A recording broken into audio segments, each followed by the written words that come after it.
अस्सलाम वालेकुम students, welcome to my YouTube channel. अच्छा स्टूडेंट्स, तो अब हम डिस्कस करेंगे एमडी कैट का टॉपिक इलेक्ट्रोस्टैटिक्स। स्टूडेंट्स, हम इलेक्ट्रोस्टैटिक्स को टॉपिक वाइज जितने भी हमारे एमडी कैट में या ई कैट में टॉपिक्स हैं इनको डिस्कस करेंगे और साथ साथ में हम इनकी एमसीक्यू असेसमेंट उनको भी डिस्कस करते जाएंगे। आपने बस पूरा लेक्चर तवज्जो से सुनना है और जो एमसीक्यू असेसमेंट है वो साथ साथ सॉल्व करने की कोशिश करनी है और at the end of the lecture इंशाल्लाह आपकी एक बहुत अच्छी और स्ट्रॉन्ग ग्रिप जो है वो इस टॉपिक पर इंशाल्लाह आ जाएगी। तो चलिए, सबसे पहला जो पॉइंट आता है हमारा इलेक्ट्रोस्टैटिक्स के अंदर वो आता है कूलम्स लॉ। ठीक है, अब कूलम्स लॉ की अगर हम बात करें तो ये चार्ल्स कूलम ने 1874 के अंदर जो है ना सबसे पहले प्रेजेंट किया था और इसको हम इनवर्स स्क्वायर लॉ का नाम भी देते हैं। इनवर्स स्क्वायर लॉ का मतलब ये है कि जो एक्चुअली डिस्टेंस है उसके स्क्वायर के ये इनवर्सली प्रोपोर्शनल है। स्क्वायर के इनवर्सली प्रोपोर्शनल होने का क्या मतलब होता है, जिसे हम बहुत ज्यादा मर्तबा डिस्कस कर चुके हैं कि जिस तरह डिस्टेंस उसका वेरी करेगा, जो कूलम्स फोर्स है वो उसके स्क्वायर के मुताबिक वेरी करेगी। मतलब अगर हमने डिस्टेंस डबल किया है तो फोर्स कम होगी क्योंकि इनवर्सली प्रोपोर्शनल है, लेकिन वो दो अगर हमने उसको डबल कर दिया है तो वो 2 गुना कम नहीं होगी, वो 4 गुना कम होगी। अगर हमने डिस्टेंस 3 गुना बढ़ा दिया तो वो 9 गुना कम होगी, तो उसके मुताबिक कम होगी। इन चीजों को मैं कोशिश करूंगा एमसीक्यूज में भी कवर करूं ताकि आपको बेहतर अंडरस्टैंडिंग डेवलप हो जाए। उसके बाद बेटे अगर हम मैग्नीट्यूड ऑफ द फोर्स की बात करते हैं तो जो फोर्स का मैग्नीट्यूड है that is equals to k into Q1 Q2 over r square, और ये वैलिड है सिर्फ पॉइंट चार्जेस के लिए। ठीक है, और वो भी पॉइंट चार्जेस जो कि मतलब लाइक स्टेशनरी हो, वो मूविंग ना हो, मूव ना कर रहे हो। ठीक है, अब अगर एक चार्ज जो है वो एक्सेलरेट करता है तो होता क्या है कि वो अपने गिर्द एक मैग्नेटिक फील्ड बना लेता है। अब जब वो मैग्नेटिक फील्ड बना लेगा तो यहाँ पर जो कूलम फोर्स है ना वो हमें एग्जैक्ट जो कैलकुलेशन है वो नहीं दे पाएगी। ठीक है, तो स्टेशनरी चार्ज का होना इसलिए जरूरी है। दूसरी बात, चार्ज का पॉइंट होना क्यों जरूरी है। पॉइंट चार्ज का मतलब यह है कि जिस चार्ज का मैग्नीट्यूड बहुत ही ज्यादा कम होता है और वो चार्ज जो है वो काफी ज्यादा डिस्टेंस पे होते हैं एक दूसरे से। देखिए, जब चार्जेस एक दूसरे के करीब आती है, जब चार्ज बॉडी एक दूसरे के करीब आती है तो सिर्फ वहां पर कूलम फोर्स का फिनोमिना नहीं हो रहा होता, वहां पर इलेक्ट्रोस्टैटिक इंडक्शन और इस तरह के और भी फिनोमिना चल रहे होते हैं जिसकी वजह से हम कूलम फोर्स को एग्जैक्टली कैलकुलेट नहीं कर पाते। तो यहां पर आकर जो कूलम्स लॉ है ना वो लिमिटेड हो जाता है। तो इन दैट केस हम ये बात करते हैं कि सिर्फ स्टेशनरी चार्जेस होने चाहिए और पॉइंट चार्जेस। पॉइंट चार्जेस का मतलब क्या है कि बहुत कम मैग्नीट्यूड के साथ बहुत दूर दूर हो वो। उसके बाद वैल्यू ऑफ के की बात कर लेते हैं। वैल्यू ऑफ के जो है ये डिपेंड करती है दो चीजों पे। सिस्टम ऑफ यूनिट्स कौन सा है, हमारे पास डिफरेंट सिस्टम ऑफ यूनिट्स है। सीजीएस सिस्टम है, एफजीएस है, एसआई यूनिट है। तो हमने एक्चुअली प्रेफर करना है एसआई को। तो एसआई यूनिट्स मतलब कि वो क्या है, सिस्टम ऑफ यूनिट क्या, दूसरी बात की चार्जेस के दरमियान मीडियम क्या है। तो अगर हम बात करें, हम एसआई यूनिट्स इस्तेमाल करते हैं और जो चार्जेस के दरमियान मीडियम है वो वैक्यूम लेते हैं। तो इन दैट केस जो हमारे पास के की वैल्यू 1/4 पाई एप्सिलॉन नॉट आती है एंड इसकी न्यूमेरिकल वैल्यू इक्वल आ जाएगी 9 इंटू 10⁻⁹ न्यूटन मीटर स्क्वायर पर कूलम स्क्वायर। अब नेक्स्ट हम इसको यहाँ पे डिस्कस करते हैं कि जो हमारे पास एप्सिलॉन नॉट है ये क्या है। Actually it is the permittivity of free space है, इसको हम वैक्यूम परमिटिविटी का नाम भी दे देते हैं और इसकी वैल्यू 8.84 समथिंग होती है, राउंड ऑफ करके 8.85 भी लिखी जाती है, इंटू 10⁻⁻12। और इसके जो यूनिट है ना वो इसके बिल्कुल उल्ट होते हैं, पर न्यूटन पर मीटर स्क्वायर कूलम स्क्वायर। ठीक है, अब नेक्स्ट हम बात करते हैं कि जो इसके यूनिट्स हैं इसके अंदर से भी आपको काफी मर्तबा जो है ना वो एमसीक्यूज वगैरह आ जाते हैं कि हमारे पास एप्सिलॉन नॉट के यूनिट क्या है। सबसे पहले आपको ये पता होना चाहिए कि इसके यूनिट क्या है। उसके अलावा अदर टर्म्स में इसके यूनिट्स जो है वो that is equals to farad पर मीटर। वो आप कैपेसिटेंस वाला फॉर्मूला है ना, A epsilon naught over d, वहां से अगर आप एप्सिलॉन नॉट के यूनिट्स निकालें तो फैरेड पर मीटर के इक्वल आते हैं। तो इसके यूनिट्स फैरेड पर मीटर, यानी कि ये हमारे पास जो पर न्यूटन पर मीटर स्क्वायर कूलम स्क्वायर है ये फैरेड पर मीटर के इक्वल है। ठीक है, बेस यूनिट्स में बात करें तो पर किलोग्राम पर मीटर क्यूब एस की पावर 4 ए का स्क्वायर। ठीक है, इसके इक्वल है और यहां से हम इसकी डायमेंशंस भी निकाल लेते हैं। और यहाँ पर आपने ये बात याद रखनी है कि यूनिट्स की हद तक अगर हम देखते हैं ना तो के और एप्सिलॉन नॉट इसके यूनिट्स आपस में एक दूसरे का इनवर्स है, उल्ट है। तो अगर मैं आपको यहाँ पे के की यूनिट्स की बात बताऊं तो के जो है वो उसका यूनिट यहाँ पर बन जाएगा मीटर पर फैरेड, उल्ट हो जाएगा। ठीक है, इस तरह अगर के की आपको मैं मतलब लाइक दैट इसकी के की डायमेंशंस अगर पूछ रहे तो इसकी डायमेंशन इसकी उल्ट हो जाएगी। इसकी डायमेंशंस क्या बनेगी, इसकी डायमेंशन हमारे पास बनेगी m की पावर -1 यहाँ पे 1 हो जाएगी, l की पावर -3 है यहाँ पे 3 हो जाएगी, t की पावर जो है वो -4 हो जाएगी और a की पावर जो है वो -2 हो जाएगी। ठीक है, तो ये हमारे पास जो है ना वो क्या कहते हैं के की डायमेंशन बन जाएगी। ठीक है, तो आप इस तरह के की डायमेंशन बनाने चाहिए, वो भी बना सकते हैं। नेक्स्ट पॉइंट ये है कि जो हमारे पास कूलम्स फोर्स है, ये एक म्यूचुअल फोर्स है, ये न्यूटन के थर्ड लॉ को ओबे करते हैं। क्या मतलब है? मतलब ये है कि अगर हमारे पास ये दो चार्जेस हैं, एक Q1 है एक Q2 है, Q1 Q2 पे फोर्स लगा रहा है, Q2 Q1 पे फोर्स लगा रहा है, तो कौन सा चार्ज बड़ा है कौन सा चार्ज छोटा है, रिगार्डलेस ऑफ एवरीथिंग दोनों चार्जेस एक दूसरे पर सेम फोर्स लगाएंगे। तो जो हमारे पास F12 और F21 है, अच्छा इसको ना पढ़ने का मैं आपको मेथड बता दूं, उसको आपने पढ़ना होता है ऐसे ऑन बाय, यानी कि आप देखो मैं F12 कह रहा हूं, तो इसका मतलब ये है कि ये कौन सी फोर्स है जो Q1 पे लग रही है और कौन लगा रहा है, Q2 लगा रहा है। ठीक है, ऑन बाय, इस तरह आप इसको ऑन बाय के कॉन्सेप्ट से पढ़ सकते हैं। F21, तो F21 का क्या मतलब है कि Q2 पे फोर्स लग रही है, लगा कौन रहा है, Q1 लगा रहा है, तो इसको ऑन बाय के कॉन्सेप्ट से आप समझ सकते हैं। अब ये दोनों फोर्सेस जो है ना, अगर हम बात करें तो इनके मैग्नीट्यूड्स बराबर होते हैं लेकिन डायरेक्शन ऑपोजिट होती है। ठीक है, अब जितनी फोर्स ये है उतनी फोर्स ये है। अच्छा ये बात आपने याद रखना है कि ये जो फोर्सेस है ना, ये सेम लाइन पे लग रही होती है, ये भी आपने एमसीक्यूज के तौर पे याद रखना है कि ये जो फोर्स है सेम लाइन पे लग रही होती है। अगर ये इस तरह मैं फोर्स बनाऊंगा तो इस तरह भी सेम लाइन पे आएगी, इस तरह बनाऊंगा तो इस तरह भी सेम लाइन पे आएगी, तो ये यहाँ पर देखें ना सेम लाइन के ऊपर फोर्सेस लग रही है, तो ये बात भी आपने याद रखनी है। तो इसका मतलब कि इनकी जो मैग्नीट्यूड्स हैं बराबर है, डायरेक्शन ऑपोजिट है। तो अगर मैं इनके मैग्नीट्यूड्स की रेशो लेता हूं, रिगार्डलेस के कौन से चार्ज का क्या मैग्नीट्यूड था, लेकिन जब मैं इनके आपस में लगने वाली फोर्सेस के मैग्नीट्यूड की रेशो लेता हूं तो दैट इज इक्वल्स टू 1:1। लेकिन अगर मैं वेक्टोरियल इनकी रेशो लूंगा तो ऑब्वियसली वो एक फोर्स जो वो दूसरे का नेगेटिव आएगी, तो इसके अंदर जो मेरे पास रेशो आएगी वो आएगी 1:-1। तो ये बात याद रखना है कि अगर मैं इनके मैग्नीट्यूड्स की रेशो लेता हूं, आमतौर पर मैग्नीट्यूड्स की रेशो ही पूछी जाती है, तो 1:1 आ जाएगी। अगर वेक्टोरियल इनकी रेशो निकालते तो 1:-1 आ जाएगी। ठीक है, अच्छा उसके बाद यहाँ पर नेक्स्ट हम बात करते हैं कि अगर लेट्स से कि मैं Q1 को डबल कर देता हूं तो कूलम फोर्स पे क्या इंपैक्ट आएगा, तो कूलम फोर्स भी डबल हो जाएगी। अगर मैं Q2 को डबल करता हूं, मतलब सिर्फ Q2 को डबल करता हूं, तो भी कूलम फोर्स डबल हो जाएगी। मतलब लेट्स से एक 4 माइक्रो कूलम है, एक 16 माइक्रो कूलम है, तो अगर मैं 4 वाले को 8 कर दूं, इसमें भी कूलम फोर्स डबल हो जाएगी। अगर मैं 16 वाले को 32 कर दूं तो भी कूलम फोर्स डबल ही होगी। आप ये नहीं कह सकते कि बड़े वाले चार्ज को आपने डबल किया है तो अब फोर्स ज्यादा बढ़ेगी, ऐसा कुछ नहीं होगा। ठीक है, तो कूलम फोर्स जो है वो डबल ही होगी। तो यहाँ पर मैंने ये बात लिखी है कि if either charge is doubled तो फोर्स डबल हो जाएगी। हाँ, अगर ईच ऑफ टू के दो चार्जेस हैं और ईच चार्ज को उसमें से डबल किया तो जो फोर्स है वो 4 गुना बढ़ जाएगी। ठीक है, तो अपने एमसीक्यूज की हद तक इस चीज को याद रखना है। उसके बाद नेक्स्ट हम बात करते हैं कि हमारे पास जो चार्ज है ये असल में है क्या। चार्ज का मतलब क्या है? चार्ज का मतलब लेट्स से मेरे तो ये बॉडी चार्ज है, तो चार्ज का मतलब क्या है बेटा? देखिए जो हमारे पास फंडामेंटल पार्टिकल्स है वो है इलेक्ट्रॉन्स, न्यूट्रॉन्स, प्रोटॉन्स। प्रोटॉन्स होते हैं न्यूक्लियस के अंदर जो कि बाउंड होते हैं स्ट्रांगली, और जो कि मतलब कि निकल के कहीं पे जा नहीं सकते, वो बहुत स्ट्रॉन्ग फोर्सेस का बाउंड होते हैं। ठीक है, और जो इलेक्ट्रॉन्स हैं वो अपने वैलेंस शेल को छोड़ के जा सकते हैं। ठीक है, तो व्हेनेवर आई से कि एक बॉडी चार्ज है तो इसकी दो पॉसिबिलिटीज हो सकती है, या तो उसके पास इलेक्ट्रॉन्स कम है पॉजिटिव चार्जेस के मुकाबले में, या उसके पास इलेक्ट्रॉन्स ज्यादा है।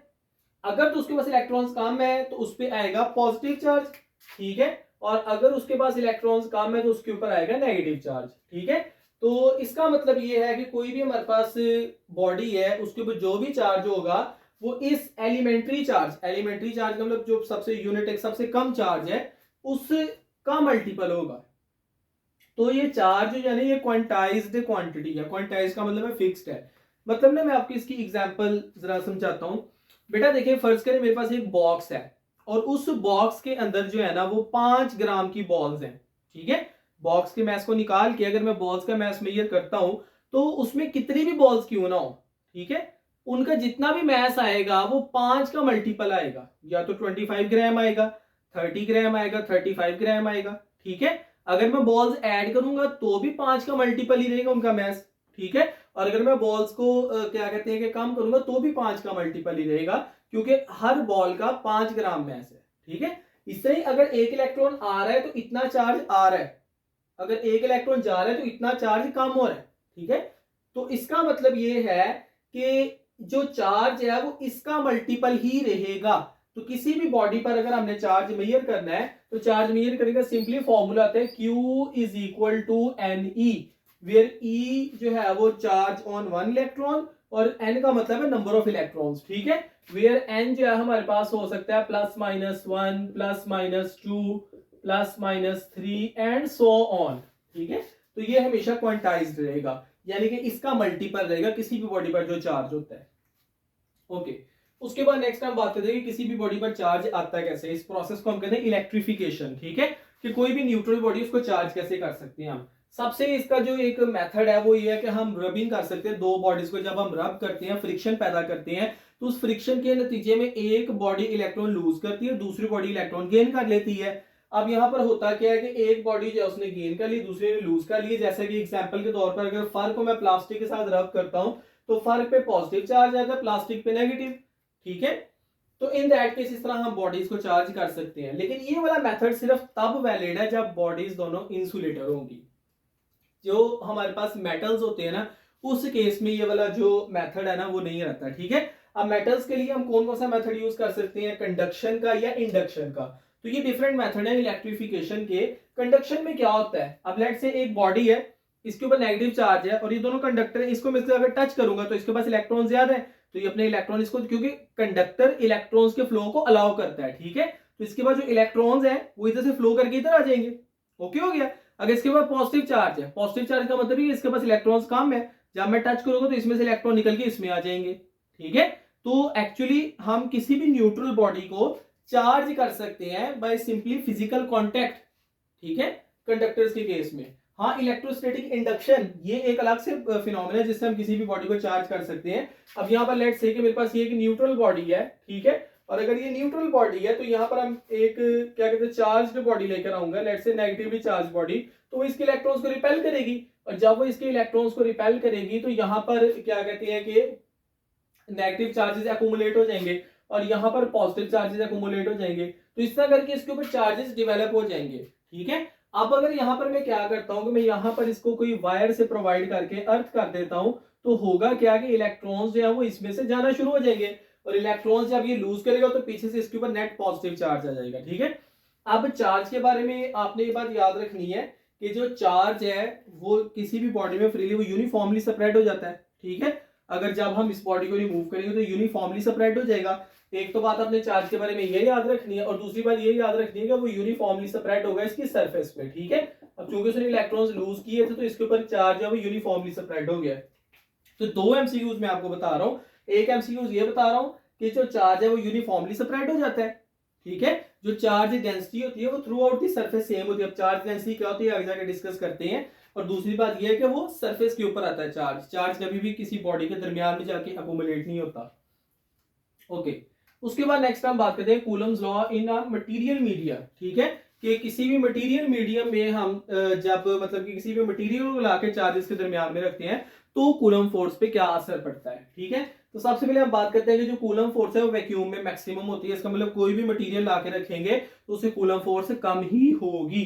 कितनी कम होगी उस मीडियम की रिलेटिव परमिटिविटी पे डिपेंड करता है और उसकी रिलेटिव परमिटिविटी जितना मतलब उतने टाइम्स कम हो जाएगी। जैसे लेट्स से कि 10 न्यूटन फोर्स है, रिलेटिव परमिटिविटी 5 थी उस मीडियम की, तो मैंने उस मीडियम को लाकर उसमें अगर रखा है तो 10 डिवाइडेड बाय 5 2 न्यूटन रह जाएगी, ठीक है। तो उतने times by the factor relative permittivity ER इससे कम हो जाएगी। अब यहाँ पर एक बात आप याद रखिए, जब हम दो चार्जेस के दरमियान मेटल्स को रखते हैं ना, तो वो मेटल जो है ना वो उनकी आपस में फोर्स बन जाती है, वो चार्जेस के दरमियान फोर्स खत्म हो जाती है। ये बात याद रखें, ठीक है। तो इसलिए हम कहते हैं कि जो मेटल्स का हमारे पास ER वैल्यू होती है ना, रिलेटिव परमिटिविटी होती है, वो इन्फिनिट होती है। इन्फिनिट का मतलब ये है कि दो चार्जेस के दरमियान अगर आप मेटल को रखेंगे तो उन चार्जेस के दरमियान किसी किस्म की कोई फोर्स नहीं रहेगी, ठीक है। तो ये बात आपने याद रखनी है और ये मैंने इसका मैथमेटिकल प्रूफ भी दिया है कि मैंने रिलेटिव परमिटिविटी का इन्फिनिटी पुट कर दिया। किसी भी चीज को अगर आप इन्फिनिटी पे डिवाइड करते हैं तो एक्चुअली इसके कोई मैथमेटिकल प्रूफ तो नहीं है, बट आपको पता है कि किसी भी चीज को 0 पे डिवाइड किया तो इन्फिनिटी, और किसी भी चीज को जब हम इन्फिनिटी पे डिवाइड करते हैं तो आंसर आता है 0, ठीक है। तो हमारे पास जो फोर्स हो जाएगी उस मीडियम के अंदर वो हो जाएगी 0 हो जाएगी, ठीक है। और यहाँ पर हम फिर रिलेटिव परमिटिविटी के फॉर्मूला से डिफाइन भी कर सकते हैं कि रिलेटिव परमिटिविटी जो है वो हमारे पास रेशियो होती है force in vacuum, Coulomb force in vacuum to the Coulomb force in that medium, ठीक है। तो हम इस तरह करके रिलेटिव परमिटिविटी को भी फाइंड कर सकते हैं और मीडियम में भी कूलम फोर्स फाइंड कर सकते हैं। तो अगर आपको एमसीक्यूज में इन तीन में से कोई दो चीजें बताई हो तो तीसरी चीज आप फाइंड कर सकते हैं। अच्छा, उसके बाद नेक्स्ट हम बात करते हैं बेटा, देखिए कि जहां पर इलेक्ट्रॉन्स ज्यादा होते हैं वो वहां से शिफ्ट होते हैं हमेशा उस साइड पे जहां पे इलेक्ट्रॉन्स कम है। लेकिन ये सिर्फ जो कॉन्सेप्ट है तब तक एप्लीकेबल है जब दोनों बॉडीज हैं उनका साइज सेम है। अगर दो बॉडीज का साइज डिफरेंट हो जाता है, इन दैट केस क्या होगा? अगर दो बॉडीज का साइज डिफरेंट है, जैसे लेट्स से कि मैंने क्या किया, मैंने दो सफियर लिए, एक सफियर लिया छोटे वाला और एक लिया बड़े वाला, और इनको एक कंडक्टिंग वायर से, एक मेटल वायर से मैंने कनेक्ट कर दिया है। इस केस में क्या होगा? इस केस में बेटा इस बॉडी से चार्जेस जो है ना वो फ्लो करेंगे इस बॉडी की तरफ, और कब तक फ्लो करते रहेंगे? जब तक इनकी चार्ज डेंसिटी सेम नहीं हो जाती। चार्ज डेंसिटी का मतलब होता है चार्ज पर यूनिट एरिया। अब चूंकि इसका एरिया ज्यादा है, इसका सरफेस एरिया ज्यादा होने की वजह से इसके ऊपर जो चार्जेस आएंगे वो ज्यादा आएंगे। तो एट दी एंड जब मैं देखूंगा तो मेरे पास जो, अगर मैं कहता हूं कि इसके ऊपर जो चार्जेस आ रहे हैं उसको मैं Q2 का नाम दे देता हूं, इसके ऊपर जो चार्जेस को मैं Q1 का नाम दे देता हूं, सो Q2 is greater than Q1 इस केस में। और यहां पर अगर मैं बात करूं इसकी चार्ज डेंसिटी को मैं सिग्मा 1 कह लेता हूं, इसकी चार्ज डेंसिटी को सिग्मा 2 कह लेता हूं, sigma 1 will be equal to sigma 2। तो जब दो बॉडीज हैं और दोनों बॉडीज का साइज डिफरेंट है, इन दैट केस मैं ये बात कहता हूं कि जो बड़ी बॉडी है उस पर ज्यादा चार्जेस आएंगे, छोटी बॉडी में कम चार्जेस आएंगे। ये बात आपने याद रखनी है। वो जो ज्यादा इलेक्ट्रॉन कम इलेक्ट्रॉन्स की तरफ जाएंगे ना, वो कॉन्सेप्ट सिर्फ तब एप्लीकेबल है जब दोनों बॉडीज का साइज बिल्कुल सेम है। हाँ, चार्ज डेंसिटी जो है ना वो दोनों की सेम होगी। ठीक है, चार्ज डेंसिटी दोनों की सेम होगी। तो जब दोनों की चार्ज डेंसिटी सेम हो जाएगी तब इलेक्ट्रॉन्स का जो फ्लो है वो रुक जाएगा। उसके बाद नेक्स्ट बात करते हैं कि अगर हम दो चार्जेस के दरमियान एक चार्ज ला के रख देते हैं तो उससे क्या फर्क पड़ेगा। जैसे लेट्स से मैं आपको छोटी सी एग्जांपल देता हूं कि मेरे पास ये एक चार्ज है और ये एक चार्ज है और इनके दरमियान फोर्स है कोई ना कोई। ठीक है, अब इनके दरमियान में मैंने लाके कोई भी चार्ज रख दिया है तो इसका इस चार्ज के साथ जो फोर्स है उस पर क्या फर्क पड़ेगा? तो इसका इस चार्ज का इस चार्ज पे जो लग रही है फोर्स उस पर कोई फर्क नहीं पड़ेगा। लेट्स से कि मैं कहता हूं कि ये Q1 है, ये Q2 है और ये दरमियान में जो चार्ज है Q3 है, तो Q1 Q2 पे कोई फर्क नहीं पड़ेगा, इंडिविजुअली किसी किस्म का कोई फर्क नहीं पड़ेगा। हाँ, अब चूंकि दरमियान में एक और चार्ज आ गया तो जो टोटल नेट फोर्स है उस पर फर्क पड़ेगा। जो टोटल नेट फोर्स है वो तो तब्दील होगी। मतलब लेट्स से कि मैं यहां से एक बॉडी पर 10 न्यूटन फोर्स लगा रहा हूं इस तरफ, ठीक है, और अगर कोई आके उधर से 5 न्यूटन इस तरफ लगाना शुरू कर देता तो मेरी तरफ से 10 न्यूटन ही लगती रहेगी, इस पे कोई फर्क नहीं पड़ेगा। लेकिन क्योंकि आप उसने इधर से 5 न्यूटन आगे लगानी शुरू कर दी है तो नेट फोर्स जो है ना वो मेरे पास अब 5 न्यूटन रह जाएगी, 10 माइनस 5 5 न्यूटन रह जाएगी। ठीक है, तो ये नहीं होगा कि मैं जो यहाँ से फोर्स लगा रहा हूँ वो कम हो जाएगी। तो एक्चुअली इसके ऊपर कोई फर्क नहीं पड़ेगा। हाँ, जो मतलब कि टोटल फोर्स है उस पर लाजमी तौर पर फर्क पड़ेगा। स्टूडेंट्स, तो जो हमने अभी तक पढ़ा है उसके थोड़ी सी न्यूमेरिकल असेसमेंट है वो डिस्कस कर लेते हैं। सबसे पहला क्वेश्चन ये है कि विच of the following can not be a charge on a body, इनमें से कौन सी ऐसी वैल्यू है जो किसी बॉडी पर आने वाला चार्ज नहीं हो सकता। ठीक है, तो यहाँ पर आप देखें 10⁻⁻19 तो सब में है, मौजूद है, तो इसका मतलब हमें उसे पहले वाला फैक्टर देखना है। अगर तो वो 1.6 का मल्टीपल है तो इसका मतलब दैट इज पॉसिबल, क्योंकि मैंने आपको क्वांटाइजेशन में बताया था कि वो 1.6 × 10⁻⁻19 का मल्टीपल ही होगा। ठीक है, और अगर वो उसका मल्टीपल नहीं है तो इसका मतलब दैट इज नॉट पॉसिबल। तो आप देखिए कि अगर मैं इसको देखूं 1.6 तो एज इट इज है, तो इसका मतलब 1 इलेक्ट्रॉन का चार्ज है, ये पॉसिबल है। 3.2 ये देखिए इसका डबल है, 1.6 को आप डबल करेंगे 3.2 हो जाएगा। ठीक है, तो ये भी पॉसिबल है। और 4.8 तो ये इसका 3 गुना है, तो आप इसको देखेंगे तो ये भी पॉसिबल है। ठीक है, तो ये भी हो सकता है। 3.9, अब 3.9 कहीं पर भी 1.6 का मल्टीपल नहीं बन रहा। अब चूंकि 1.6 का मल्टीपल नहीं बन रहा तो इसका मतलब कि हमारा जो राइट आंसर है वो ये है, इतना चार्ज किसी भी बॉडी पर नहीं हो सकता। ठीक है, क्योंकि चार्ज है वो क्वांटाइज्ड है। जैसे मैंने आपको एग्जांपल दी थी कि 5 ग्राम की बॉल्स है, तो उन बॉल्स का कभी भी मास जो है ना वो 27 ग्राम नहीं होगा, या तो 25 होगा या 30 होगा, वो 5 का मल्टीपल ही रहेगा। ठीक है, तो इस तरह ये 3.9 उसका मल्टीपल नहीं है, इसका मतलब ये नहीं हो सकता। उसके बाद Coulomb's force between an electron and a proton, एक इलेक्ट्रॉन है और एक प्रोटॉन है, और उसको हमने प्लेस किया है डिस्टेंस ऑफ 1.6 मिलीमीटर, तो कितनी होगी? अच्छा देखिए, सबसे पहले ना यहाँ पर उसने उसकी नेचर भी बताई हुई है, तो यहाँ पर ये जो सी और डी ऑप्शन है तो ये यहीं से ही एक्सक्लूड हो गए हैं। अच्छा, ये ना एक्सक्लूजन अप्रोच होती है एमडीकैट में, ये भी आपने याद रखना है कि ये एक मेथड होता है। आपने सिंपली क्या करना होता है कि जो सी ऑप्शन आपको पता है ना कि कंफर्म है कि वो नहीं है, आपने पहले एक्सक्लूड कर देने, इस तरह आपको चूज करने में आसानी होगी। ठीक है, तो इसका मतलब ये दो ऑप्शन तो मेरे नहीं है, तो ऊपर वाले दो ऑप्शन में कोई ना कोई आंसर है। अगर आपको इस तरह की कैलकुलेशन है तो वहां पे ऑब्वियसली कैलकुलेटर तो आपके पास होगा नहीं, तो आप इसको कैसे कैलकुलेट करेंगे? आपको मैं कैलकुलेशन करनी सिखाता हूँ। आपने सिंपली पहले वैल्यूज पुट कर लेनी, 9 इंटू 10⁻9 के की वैल्यू, उसके बाद k into Q1 Q2 over r square होता है ना, तो Q1 लिखे इलेक्ट्रॉन पे चार्ज और प्रोटॉन पे चार्ज सेम है, 10⁻19, और यहाँ पर मेरे पास प्रोटॉन जो है इसके ऊपर वजन 1.6 इंटू 10⁻19। ठीक है, और इसको डिवाइड करना है हमने, मिली की जगह मैं 10⁻³ लिख लूंगा, 1.6 इंटू 10⁻³ के स्क्वायर के साथ। अब देखिए मैं क्या करूंगा, मैं 10 की पावर्स अलग कर लूंगा और इनको अलग कर लूंगा, तो ये मेरे पास आ जाएगा 9 इंटू 1.6 इंटू 1.6। इनको मैंने अलग कर लिया, अब इनकी 10 की पावर्स लिख लेते हैं। 10 की पावर 9, यहाँ पे 10 की पावर -19, और यहाँ पर भी आ गया 10 की पावर -19 डिवाइडेड बाय, अब ये स्क्वायर है, इसको मैं दो मरतबा लिख लूंगा, 1.6 इंटू 1.6, 1.6 को भी दो मरतबा लिख लिया, 10 की पावर -3 को भी दो मरतबा लिख लूंगा, 10 की पावर -3, 10 की पावर -3। ठीक है, ये 1.6 1.6 से कट गया, ये वाला 1.6 1.6 से कट गया, पीछे का बच गया 9। 10 की पावर को बेटे मैं सॉल्व कर लूंगा। अब -3 -3 -6 ऊपर की तो +6, 9 + 6 15, -19 -19 -38, तो यहां पर मेरे पास आ जाना है 15 - 38। ठीक है, तो इस तरह मैं करता हूँ कि 38 को ऊपर लिख लेता हूँ और 15 को नीचे लिख लेता हूँ, और साइन माइनस का ही आएगा, क्योंकि आपको पता है कि जो ग्रेटर वैल्यू होती है वही वाला साइन यूज होता है। ठीक है, तो ये मेरे पास 3 आ जाएगा और ये 2 आ जाएगा, तो इसका मतलब 10⁻⁻23 आंसर आ जाएगा। तो 9 इंटू 10⁻⁻23 आंसर आ रहा है, और चूंकि ये अट्रैक्टिव फोर्स होगी तो मेरा ए ऑप्शन जो है वो बिल्कुल ठीक होगा। अब देखिए डी में भी एग्जैक्टली ये आंसर दिया हुआ है, लेकिन वो रिपल्सिव फोर्स लिखा हुआ है, इस वजह से वो गलत हुआ है, तो ये मेरा आंसर आ जाएगा। उसके बाद नेक्स्ट क्वेश्चन है, if each of the charge is doubled, कि अगर हमने दो चार्ज, दोनों में से ईच चार्ज को डबल कर दिया है, तो ईच चार्ज को डबल करने से आपको पता है जो फोर्स है वो 4 गुना बढ़ जाती है। ठीक है, and the distance becomes double, तो डिस्टेंस को भी डबल कर दिया है। अब डिस्टेंस को अगर डबल किया, 2 गुना बढ़ाया, तो फोर्स कम होगी, इनवर्स स्क्वायर लॉ है, इनवर्स स्क्वायर लॉ है, तो इसका मतलब कि वो फोर्स जो है वो 4 गुना कम हो जाएगी। ठीक है, डिस्टेंस को 2 गुना बढ़ाया तो फोर्स 4 गुना कम हो जाएगी, तो कूलम फोर्स पे क्या फर्क पड़ेगा? तो जब हम इन दोनों को मल्टीप्लाई करते हैं, 4 से 4 कट जाते हैं, आंसर 1 आता है, मतलब जितनी फोर्स पहले थी उतनी ही रहेगी, तो इसका मतलब है रिमेन सेम। अच्छा, उसके बाद नेक्स्ट क्वेश्चन है, which of the following is not possible unit for के, इनमें से के कौन से पॉसिबल यूनिट्स नहीं है? ये तो के के डायरेक्ट यूनिट्स है, आपको पता है न्यूटन मीटर स्क्वायर पर कूलम स्क्वायर।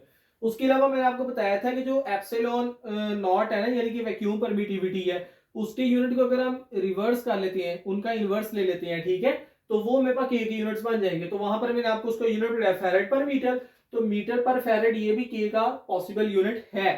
ठीक है, हाँ ये जो है यहाँ पर देखिए, जब हम इसको बेस यूनिट्स में निकालते हैं, तो बेस यूनिट निकालने में मेरे पास आंसर यही आता है। वैसे मैं आपको करके दिखा देता हूँ कैसे है। आप न्यूटन की वैल्यू पुट करें, न्यूटन की वैल्यू क्या आ जाएगी? किलोग्राम मीटर पर सेकंड स्क्वायर। ठीक है, इस तरह ही आप metre square as it is लिखा रहने दें, और कूलम की वैल्यू पुट करें, कूलम इक्वल होता है एम्पियर सेकंड के, तो ये मेरे पास आ जाना है एम्पियर सेकंड की पावर -2, तो ये आ जाना है किलोग्राम, एम की पावर आ जानी है 3, एस की पावर -2, और ए की पावर -2, और एस की पावर भी -2। ठीक है, अब एस की पावर -2 तो ये मेरे पास आ जाना है किलोग्राम, एम की पावर 3, एस की पावर -4, ए की पावर -2। ठीक है, तो इसका मतलब है कि ये और ये आपस में बराबर है, ये तीनों आपस में बराबर है। हाँ, नीचे डी में लिखा हुआ फैरेड पर मीटर। अब आपको याद है ना, फैरेड पर मीटर किसका यूनिट था? ये तो वैक्यूम परमिटिविटी का यूनिट था, तो ये तो के का यूनिट नहीं हो सकता। तो इसका मतलब मेरा जो डी ऑप्शन है that is the right answer. उसने कहा है कि कौन सा पॉसिबल यूनिट नहीं है, तो D is the right answer. Next question है, the unit of surface charge density will be. अच्छा बेटा, ये जरा बात समझ ले, चार्ज डेंसिटी का अगर मैं यूनिट आपसे पूछूं ना, तो चार्ज डेंसिटी का कोई एक यूनिट पॉसिबल नहीं है। उसकी रीजन मैं आपको बताता हूँ कि चार्ज डेंसिटी डिफरेंट होती है। चार्ज डेंसिटी होती है 3 किस्म की, linear charge density, surface charge density, volume charge density. Linear charge density में हम देखते हैं कि एक लेंथ के अलाउंग कितने चार्ज आ रहे हैं, वो कूलम पर मीटर होता है। ठीक है, सरफेस चार्ज डेंसिटी की सरफेस एरिया में कितने चार्जेस आ रहे हैं, तो वो कूलम पर मीटर स्क्वायर होता है। वॉल्यूम चार्ज डेंसिटी के एक स्पेसिफिक वॉल्यूम में कितने चार्जेस आ रहे हैं, तो जो स्पेसिफिक वॉल्यूम में आता है उसको हम कूलम पर मीटर क्यूब कहते हैं। अब चूंकि यहाँ पर उसने पूछा है सरफेस चार्ज डेंसिटी, इसका मतलब सरफेस एरिया पूछ रहा है, तो इसका मतलब है कि जो मेरा कूलम पर मीटर स्क्वायर वाला ऑप्शन है that is the right answer, so B is the right answer. तो बेटे मूव करते हैं नेक्स्ट पॉइंट पे। नेक्स्ट पॉइंट हमारा electric field and its intensity. Electric field क्या होती है, सिंपली कोई भी चार्ज है उसके गिर्द वो रीजन होता है जिसके अंदर रहता है वो किसी दूसरे चार्ज के ऊपर फोर्स एक्सर्ट कर सकता है, उसको हम इलेक्ट्रिक फील्ड का नाम देते हैं। इलेक्ट्रिक फील्ड इंटेंसिटी की बात करें जल्दी से हम इनके फॉर्मूला डिस्कस कर लेते हैं। इसको हम force acting on a unit positive charge के नाम से भी जो है ना इसको डिफाइन कर सकते हैं। तो एफ ओवर क्यू नॉट, इस तरह हम इसको के क्यू ओवर आर स्क्वायर के हिसाब से भी इसको डिफाइन करते हैं। तो इसके ये मैथमेटिकल फॉर्मूला है। और इसके यूनिट्स की अगर हम बात करें तो न्यूटन पर कूलम इसका यूनिट होगा, या वोल्ट पर मीटर, ये दोनों आपस में इक्वल होते हैं। न्यूटन पर coulomb is equal two volt पर मीटर, ये आपने याद रखना है, ये आपका बोर्ड में भी शॉर्ट क्वेश्चन है। अच्छा, उसके अलावा अगर हम इसके बेस यूनिट्स की बात करें तो किलोग्राम मीटर पर सेकंड क्यूब पर एम्पेयर इसके जो है ना वो बेस यूनिट्स बनते हैं, और इसके हिसाब से इसकी MLT-3 A-1 जो इसकी डायमेंशंस बनती है। ठीक है।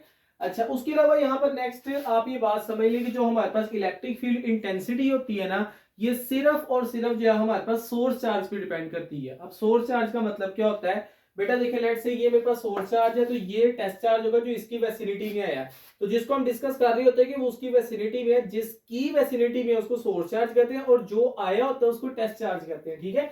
अब यहाँ पर बेटे अगर मैं टेस्ट चार्ज का मैग्नीट्यूड डबल कर देता हूँ, सपोज दैट कि टेस्ट चार्ज का मैग्नीट्यूड डबल कर देता हूँ, तो पहले जो है ये इसके ऊपर अगर 10 न्यूटन फोर्स लगा रहा था, अब 20 लगानी शुरू कर देगा। जैसे लेट से कि ये लगा रहा था पहले 10 न्यूटन फोर्स लगा रहा था 1 कूलम पे। ठीक है। तो अब अगर मैं उसका मैग्नीट्यूड डबल कर दूं तो वो 20 लगानी शुरू कर देगा 2 कूलम पे, फिर 30 लगानी शुरू कर देगा 3 कूलम पे। तो इसका मतलब ये है कि जो हमारे पास इलेक्ट्रिक फील्ड इंटेंसिटी है वो सेम रहेगी, वो हर केस में 10 न्यूटन पर कूलम ही रहेगी। हाँ, अगर मैं इसके चार्ज को चेंज करता हूं तो इलेक्ट्रिक फील्ड इंटेंसिटी चेंज होगी। जो इलेक्ट्रिक फील्ड इंटेंसिटी सिर्फ और सिर्फ सोर्स चार्ज पे डिपेंड करती है। इस तरह अगर हम चार्जेस के दरमियान मीडियम रख देंगे तो उसे इलेक्ट्रोस्टैटिक फोर्स या वो तो अफेक्ट होगी, साथ में इलेक्ट्रिक फील्ड इंटेंसिटी भी अफेक्ट होगी। और उसके लिए मैंने सिंपली फॉर्मूला वो लिख दिया, और इस चीज को मुझे मजीद डिस्कस करने की जरूरत नहीं है। सिंपली जो by the factor E R relative permittivity के हिसाब से जो है ना वो कम हो जाएगी।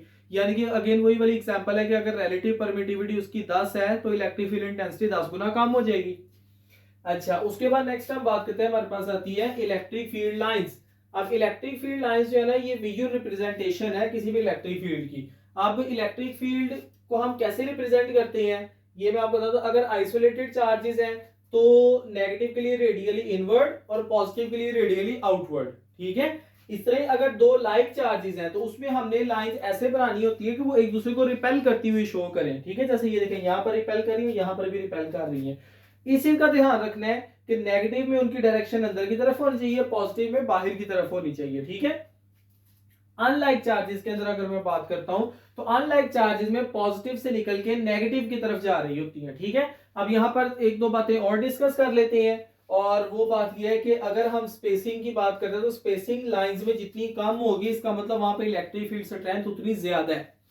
अच्छा, दूसरी बात, जब दो लाइक चार्जेस एक दूसरे के आमने सामने आते हैं तो उनके दरमियान में इलेक्ट्रिक फील्ड वीक हो जाती है, और ये बात याद रखिए कि उनके दरमियान में एक ऐसा पॉइंट भी आता है जहां पे इलेक्ट्रिक फील्ड जीरो हो जाती है, उसको भी हम डिस्कस करते हैं जीरो फील्ड लोकेशन के हिसाब से। ठीक है। लेकिन जब दो अनलाइक चार्जेस एक दूसरे के आमने सामने आते हैं ना तो उनके दरमियान में इलेक्ट्रिक फील्ड स्ट्रेंथ ज्यादा हो जाती है, स्ट्रॉन्ग हो जाती है। तो ये बात आपने याद रखनी है कि दो लाइक चार्जेस के दरमियान में इलेक्ट्रिक फील्ड कम हो जाती है, और दो अनलाइक चार्जेस के दरमियान में जो इलेक्ट्रिक फील्ड स्ट्रेंथ है वो ज्यादा हो जाती है। ठीक है। और यहाँ पर एक और छोटा सा पॉइंट है वो जरा डिस्कस कर लें, डायपोल फील्ड का कॉन्सेप्ट है कि डायपोल फील्ड क्या होती है। इसको ही हम डायपोल फील्ड का नाम भी देते हैं जो मैंने आपके सामने बनाई है ना। लेकिन इसके अंदर शर्त ये होती है कि ये जो दो चार्जेस है ना इनका मैग्नीट्यूड इक्वल होना चाहिए, यानी कि two opposite with equal magnitude charges, उनका जो फील्ड बनता है ना उसको बेटे हम डायपोल फील्ड का नाम देते हैं। अच्छा, उसके बाद नेक्स्ट हमारे पास आता है जीरो फील्ड लोकेशन। बहुत इंपॉर्टेंट कॉन्सेप्ट है कि दो चार्जेस के दरमियान जो है वो जीरो फील्ड लोकेशन कब आती है। अब आपकी जो एग्जांपल 12.2 है ना टेक्स्ट बुक में, ठीक है, वो भी एक्चुअली जीरो फील्ड लोकेशन में से ही बनी हुई है। तो अब हम देख लेते हैं कि क्या क्या पॉसिबिलिटीज हैं और उनमें हमने जीरो फील्ड लोकेशन कैसे पता लगानी है। क्योंकि ये एमडी कैट का लेक्चर है, यहाँ पर मैंने आपको शॉर्टकट मेथड्स बताने हैं। अच्छा, तो अगर को तो कोई आइसोलेटेड चार्ज है, आइसोलेटेड चार्ज की जीरो फील्ड लोकेशन कभी भी नहीं आती। क्योंकि बेटा देखिए मेरी बात सुनिए, यहाँ पर हमारे पास इलेक्ट्रिक फील्ड किसकी इक्वल है, ये आइसोलेटेड चार्ज की गिवन है के क्यू ओवर आर। ठीक है, अब यहाँ पर मैं ई को अगर जीरो करना है तो मुझे आर को क्या करना पड़ना है, इन्फिनिट करना पड़ना है। तो अगर मैं इसको इन्फिनिट करूंगा तो ई जीरो होगा। तो इसका मतलब यह है कि आइसोलेटेड चार्ज की इन्फिनिटी भी जाके जीरो होती है। तो कूलम्स फोर्स भी इन्फिनिटी पे जाके जीरो होती है, और जो हमारे पास जीरो फील्ड लोकेशन यानी कि इलेक्ट्रिक फील्ड इंटेंसिटी है वो भी इन्फिनिटी पे जाके जीरो होती है। दो लाइक चार्जेस हैं और इक्वल चार्जेस हैं, मतलब इस केस में हम बात कर लेते हैं दो लाइक चार्जेस हैं और इक्वल है, फर्ज कर लो। ठीक है, तो क्या होगा मिड वे बिटवीन चार्जेस के चार्जेस के दरमियान में, यानी कि अगर हमारे पास दो लाइक चार्जेस लेट से कि दोनों नेगेटिव चार्जेस हैं और उनका जो आपस में डिस्टेंस है वो 6 मीटर है। ठीक है, तो यहां पर बेटा दरमियान में करके 3 मीटर के फासले पर ये जो होगा ना, यहां पर इलेक्ट्रिक फील्ड जीरो हो जाएगी। ठीक है, तो midway between the charges two unlike and unequal, sorry two like and unequal charges. अब एक बड़ा चार्ज है एक छोटा चार्ज है, तो अब इसमें क्या होगा, इस केस में बेटे होता ये है कि जो हमारा छोटा चार्ज है ना उसके करीब जाकर बनती है। जैसे लेट से फर्ज कर लो कि दो चार्जेस हैं, इनमें से एक बड़ा था एक छोटा था, तो जो छोटा है उसके करीब जाकर बनेगी। अब उसका डिस्टेंस क्या होगा, वो डिस्टेंस फाइंड करने के लिए हमारे पास फॉर्मूला है। आर का मतलब ये है कि टोटल डिस्टेंस कितना बिटवीन चार्जेस, और क्यू एल का मतलब है बड़े चार्ज का मैग्नीट्यूड, क्यू एस का मतलब है छोटे चार्ज का मैग्नीट्यूड, होल का स्क्वायर रूट प्लस 1। ठीक है, और आपने इसको सारे को सॉल्व कर लेना, जब सारे को सॉल्व करेंगे तो आपको वो पता चल जाएगा। अब आपकी एग्जांपल 12.2 है, वो मैं यहाँ पे डिस्कस कर लेता हूँ। उसमें उसने कहा है कि हमारे पास एक 16 माइक्रोकूलम चार्ज है और एक हमारे पास यार 4 माइक्रोकूलम चार्ज है, और दोनों पॉजिटिव चार्जेस हैं, यानी कि वो ये वाली कंडीशन लग रही है कि दो लाइक चार्जेस है और अनइक्वल चार्जेस है। ठीक है, 16 4 अनइक्वल हुए। ठीक है, तो कह रहा है कि बताओ जीरो फील्ड लोकेशन क्या, वहां पे प्रॉपर पूरी जो है ना वो एक डेरिवेशन की है, उसके बाद जीरो फील्ड लोकेशन फाइंड की है। अब मैं आपको बताता हूँ सिंपली कैसे कर सकते हैं। उनका जो आपस में डिस्टेंस है वो 3 मीटर है। ठीक है, और अब जो हमारे पास बड़ा चार्ज है उसका मैग्नीट्यूड है 16 माइक्रोकूलम और छोटे चार्ज का मैग्नीट्यूड है 4 माइक्रोकूलम, और इसका लिया है स्क्वायर रूट। ठीक है, प्लस 1। अब 16 को 4 पे डिवाइड किया, माइक्रोकूलम माइक्रोकूलम से काट गया, 16 को 4 पे डिवाइड किया 4, 4 का स्क्वायर रूट लें। ठीक है, तो 4 का स्क्वायर रूट लिया तो 2 आ गया, तो ये मेरे पास आ जाना है 3 metre divided by 2 plus 1, that is equals to 3 metre divided by 3, that is equals to 1 metre. तो आप देखें जाकर वहां पर एग्जांपल 12.2 में एग्जैक्टली यही आंसर है। ठीक है, तो ये हमारे पास एक शॉर्टकट मेथड है जीरो फील्ड लोकेशन फाइंड करने का, अगर आपको एमसीक्यूज वगैरह में आ जाता है। तो एक्चुअली जो हमारे पास छोटा चार्ज होगा उससे 1 मीटर के डिस्टेंस पे ना इस केस में जो है ना वो जीरो फील्ड लोकेशन आ जाएगी। नेक्स्ट केस है कि दो चार्जेस है अनइक्वल है, यानी कि अनलाइक है, यानी कि एक पॉजिटिव है और एक नेगेटिव है। ठीक है, और इक्वल चार्जेस हैं, तो इसमें क्या होगा कि equal distance outside the either charge, यानी कि फर्ज करेंगे ये इस केस में ना दोनों इक्वल है, तो होगा क्या कि इधर भी जीरो फील्ड लोकेशन आ जाएगी, इधर भी, यहाँ पे दो जीरो फील्ड लोकेशंस बनेगी, दो जीरो स्पॉट्स बनेंगे। ठीक है, तो इसके इक्वल डिस्टेंस पे भी और उससे भी इक्वल डिस्टेंस पे बनेगी। ठीक है, यानी कि सपोज दैट कि 3 मीटर अगर इधर बनी है ना तो 3 मीटर इधर फासले पे बनेगी आके। Two unlike and unequal charge, कि दो चार्जेस हैं वो अनलाइक है, यानी एक पॉजिटिव है एक नेगेटिव है, और अनइक्वल है यानी कि उनका मैग्नीट्यूड भी डिफरेंट है। इन दैट केस जो स्मॉलर चार्ज होगा ना आउटसाइड बनेगी, लेकिन जो स्मॉलर चार्ज है उसके करीब बनेगी। ठीक है, और उसके लिए उसको भी कैलकुलेट करने का फॉर्मूला ये है, और ये फॉर्मूला आपने याद रखना है, Q L over Q S whole का स्क्वायर रूट माइनस 1। अब वहां पे प्लस 1 था, यहाँ पे माइनस 1 है। ठीक है, तो उस हिसाब से हम इसको कैलकुलेट करेंगे। अच्छा, उसके बाद नेक्स्ट हम बात करते हैं कि electric field between two oppositely charge plates. तो जो ऑपोजिटली चार्ज प्लेट्स होती हैं, अब इसको हमने सिर्फ एमसीक्यूज की हद तक डिस्कस करना है, तो हमें कोई प्रॉपर डेरिवेशन करने की यहाँ पर जरूरत नहीं है। तो जो एमसीक्यूज वगैरह बन सकते हैं वही मैंने आपको बताने हैं। तो सबसे पहली बात तो ये है कि जो हमारे पास इलेक्ट्रिक फील्ड होती है दो ऑपोजिटली चार्ज प्लेट्स के दरमियान वो कांस्टेंट रहती है। ठीक है, अब यहाँ पर एमडी का एडवोकेट तो इस तरह बनाकर वो आपको दो तीन जो है वो इस तरह करके पॉइंट्स ड्रॉ करके दे देते, जैसे लेट से ए दे दिया, बी दे दिया, इस तरह करके सी दे दिया।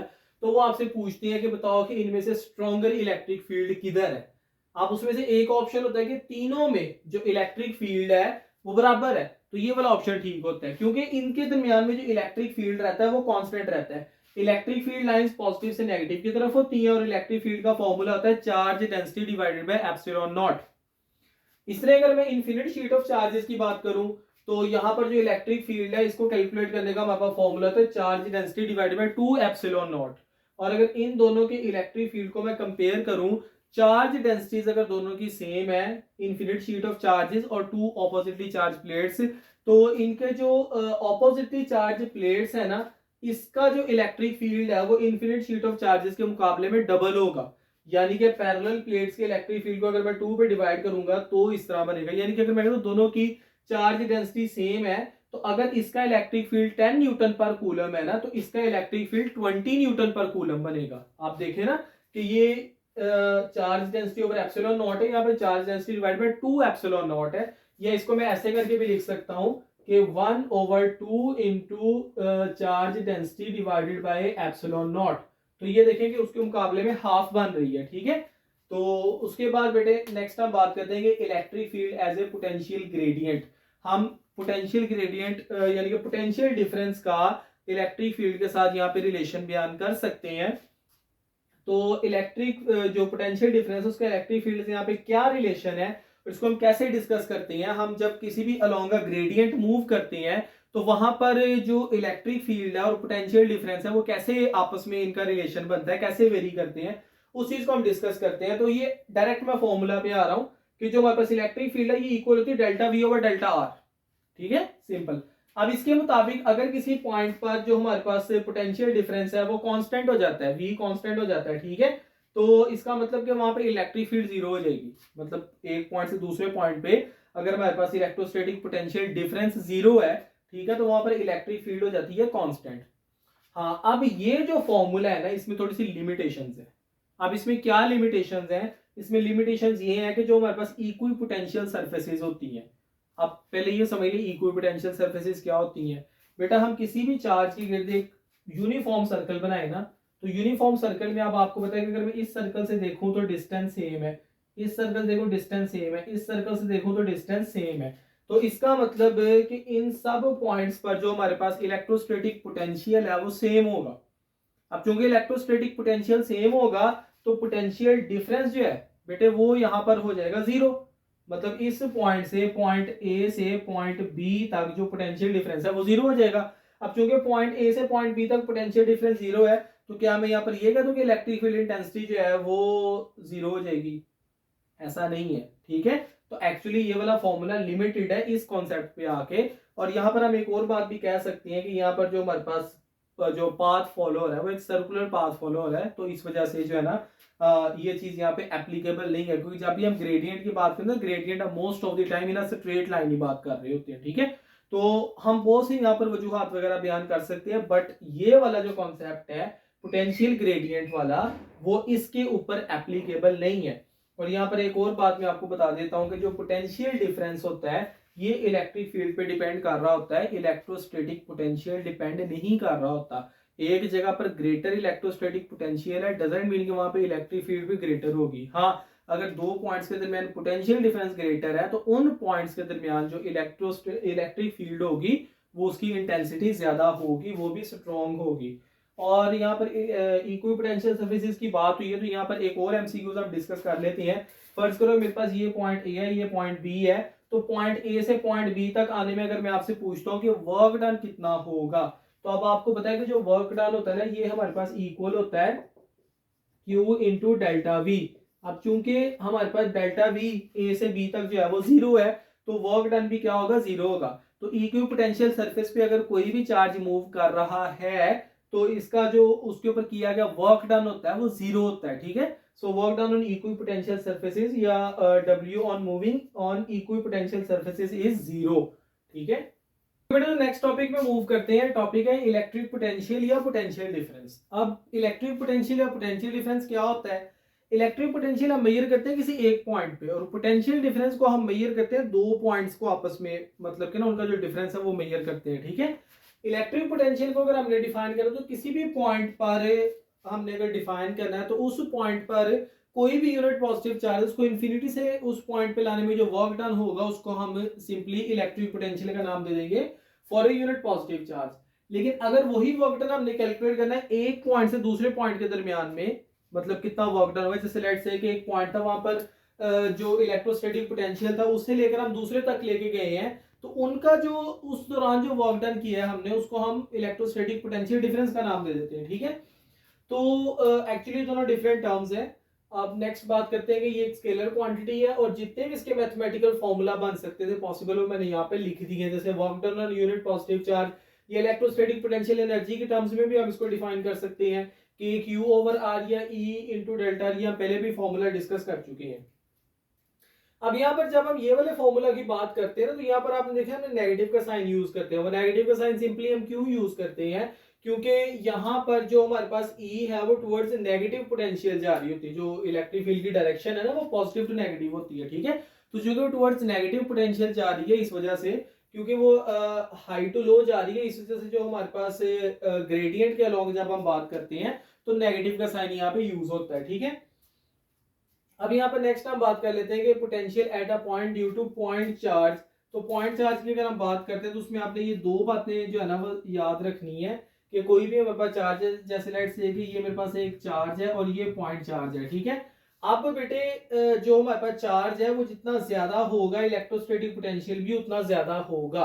अब ये इलेक्ट्रिक फील्ड स्ट्रेंथ से डिफरेंट कॉन्सेप्ट है। ठीक है, और यहाँ पर नेक्स्ट हम बात करते हैं कि जो डिस्टेंस उसका जितना ज्यादा बढ़ता चला जाएगा इलेक्ट्रोस्टैटिक पोटेंशियल जो है वो उतना कम होता चला जाएगा, उसके साथ उसका इनवर्स रिलेशन है। नेक्स्ट एक और बात जरा समझ ले, यहाँ पर एक पॉइंट लिखा हुआ, यही एग्जैक्टली पॉइंट मैंने आपको इलेक्ट्रिक फील्ड स्ट्रेंथ में भी समझाया था, वो यहाँ पर भी वही पॉइंट है कि जो हमारे पास इलेक्ट्रोस्टैटिक पोटेंशियल है ये सिर्फ और सिर्फ हमारे पास ये फील्ड चार्ज या सोर्स चार्ज पे डिपेंड करता है, जबकि इलेक्ट्रोस्टैटिक पोटेंशियल एनर्जी जो है वो दोनों पे डिपेंड करती है। जैसे लेट्स से मैं आपको छोटी सी एग्जांपल देता हूँ, वही वाली एग्जांपल कि अगर ये 1 कूलम चार्ज है और इसको इस पॉइंट पे लाने के लिए 5 जूल वर्क डन करना पड़ा है, तो यहाँ पर जो हमारे पास इलेक्ट्रोस्टैटिक पोटेंशियल हो जाएगा 5 joule divided by 1 coulomb, 5 joule पर कूलम में 5 वोल्ट हो जाएगा। अगर बेटा ये 2 कूलम चार्ज होता तो वर्क डन करना पड़ना था 10 जूल, अगर ये 3 कूलम चार्ज होता तो वर्क डन करना पड़ना था 15 जूल।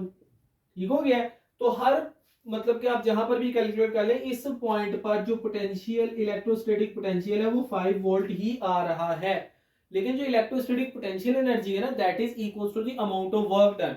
ये अमाउंट ऑफ वर्क डन की इक्वल होती है, जो वहां पर डेल्टा यू होता है ना ये वर्क डन के इक्वल होता है। ठीक है, अब क्योंकि ये वर्क डन की इक्वल होता है तो इस पॉइंट पे देखिए उसकी इलेक्ट्रोस्टैटिक पोटेंशियल एनर्जी 5 जूल है, अगर वो 2 कूलम मतलब 10 जूल है, अगर 3 कूलम हुआ तो 15 जूल है, तो वो एक्चुअली इसके मैग्नीट्यूड पे डिपेंड कर रही है इलेक्ट्रोस्टैटिक पोटेंशियल एनर्जी, लेकिन जो इलेक्ट्रोस्टैटिक पोटेंशियल है वो सिर्फ सोर्स चार्ज पे डिपेंड कर रहा है। ठीक है, तो actually electrostatic potential depends on source charge only, while electrostatic potential depends on both field, मतलब सोर्स चार्ज है इसको फील्ड चार्ज दोनों इसी का नाम ही है, या पॉइंट चार्ज। ठीक है, अब नेक्स्ट हम बात करते हैं कि इसका हमारे जो चंद एक टेस्ट होते हैं वो हम करते हैं बाय यूजिंग पोटेंशियल डिफरेंस। हमारी बॉडी के बहुत से पार्ट्स हैं जो पोटेंशियल डिफरेंस जो है ना वो प्रोड्यूस करते हैं, उसके अंदर ब्रेन और हार्ट प्रोमिनेंट है। हमारी जो आई की एक्टिविटी उससे भी एक माइनर सा पोटेंशियल डिफरेंस जो है ना वो जनरेट होता है, और उसको भी हम मेजर करके हम पता लगा सकते हैं कि हमारे बॉडी ऑर्गन सही काम कर रहे हैं कि नहीं कर रहे। तो इसमें आपको पता होना चाहिए कि कौन सा टेस्ट जो है वो कौन से बॉडी ऑर्गन के लिए है, और उसके लिए जो एक नॉर्मल ग्राफ है वो कैसे ड्रॉ होता है। ये exactly as it is graph तो ड्रॉ नहीं हुए हुए, लेकिन इस तरह के ही ग्राफ होते हैं, तो आपको कम से कम जान पहचान होनी चाहिए ग्राफ की कि नॉर्मल कब है और एब्नॉर्मेलिटी की तरफ कब जाएगा। तो ईसीजी इलेक्ट्रॉन कार्डियोग्राफी होती है। ठीक है, कार्डियो से समझे आप ये हार्ट के लिए है, ईईजी होती है इलेक्ट्रॉन सेफलोग्राफी, सेफलो से आप समझ जाए कि ये ब्रेन के लिए, सेफलो कहीं भी वर्ड आ जाए it means that we are talking about brain या समथिंग रिलेटेड टू ब्रेन। और ईआरजी होती है इलेक्ट्रो रेटिनोग्राफी, यानी कि रेटिना के बारे में, हमारी आंख की एक्टिविटी के बारे में बता रहे हैं। और यहाँ पर ये मैंने आपके वो बना दिया कि नॉर्मल आएगा तो इस तरह का ग्राफ आएगा आपका, ये वोल्टेज टू टाइम ग्राफ है, और अगर आप नॉर्मल आएगा तो इस तरह का आएगा, इस तरह यहाँ पर है, ये ऊपर नॉर्मल है नीचे आप नॉर्मल बनाया, ये वाला नॉर्मल ही बनाया, अगर इससे फ्लक्चुएट करेगा तो वो एबनॉर्मल होगा। ठीक है, नेक्स्ट हम बात करते हैं कि जो इलेक्ट्रोस्टैटिक पोटेंशियल है between two oppositely charge plates, के दो ऑपोजिटली चार्ज प्लेट्स हैं, इसके बारे में एक बात तो मैं डिस्कस कर चुका हूं कि जो हमारे पास ऑपोजिटली चार्ज प्लेट्स है इनके दरमियान में जो इलेक्ट्रिक फील्ड है वो कांस्टेंट रहती है। अब क्योंकि इलेक्ट्रिक फील्ड कांस्टेंट रहती है तो देखिए मैंने 5 पॉइंट्स बनाए हैं, पांचों पॉइंट्स में जो इलेक्ट्रिक फील्ड है वो सेम है। अब चूंकि पांचों पॉइंट्स में इलेक्ट्रिक फील्ड सेम है, इन दैट केस यहाँ पर मेरे जो इलेक्ट्रिक फील्ड ए पे है, बी पे है, सी पे सारी बराबर है। लेकिन पोटेंशियल डिफरेंस के केस में ऐसा नहीं होता, इलेक्ट्रोस्टैटिक पोटेंशियल के केस में ऐसा नहीं होता। वो क्या है कि जोन सा पॉइंट पॉजिटिव प्लेट के ज्यादा करीब होगा ना उसका इलेक्ट्रोस्टैटिक पोटेंशियल ज्यादा होगा, ये बात आपने याद रखनी है, ठीक है। तो अब यहां पर इस केस में जो ए है इसका इलेक्ट्रोस्टैटिक पोटेंशियल सबसे ज्यादा है, बी, डी और ई इनका जो डिस्टेंस है वो पॉजिटिव प्लेट से वो बराबर है, ठीक है।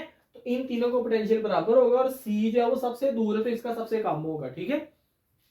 अगर हम एक इन्फिनिट शीट ऑफ चार्जेस की बात करते हैं तो इसका जो हमारे पास जैसे जैसे हम इसे दूर जाते जाएंगे तो इलेक्ट्रिक फील्ड स्ट्रेंथ भी कम होती जाएगी और इलेक्ट्रोस्टैटिक पोटेंशियल भी कम होता जाएगा। अब यहाँ पर ए बी सी की बात करते हैं तो ए का इलेक्ट्रिक फील्ड स्ट्रेंथ भी सबसे ज्यादा है और उसका इलेक्ट्रोस्टैटिक पोटेंशियल भी सबसे ज्यादा है, तो इस केस में डिफरेंट है, उस केस में डिफरेंट है। तो बेटे नेक्स्ट अब हम एमसीक्यूज असेसमेंट डिस्कस करते हैं, जो हमने टॉपिक पढ़ा है उसमें से चंद एक एमसीक्यूज कर लेते हैं। तो सबसे पहला क्वेश्चन है कि an electron is moved through a potential difference of 5 volt, ये जो हमें बता रहे हैं पोटेंशियल डिफरेंस बता रहे हैं, वर्क डन ऑन इट कि उसके ऊपर वर्क डन कितना होगा।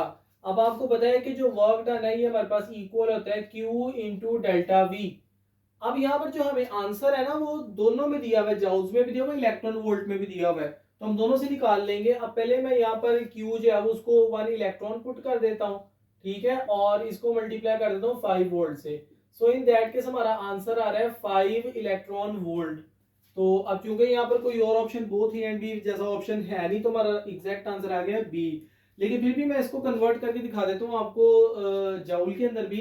अब आपको पता है कि जो हमारे पास 1 इलेक्ट्रॉन वोल्ट होता है ये इक्वल होता है 1.6 into 10 raise to power minus 19 joule.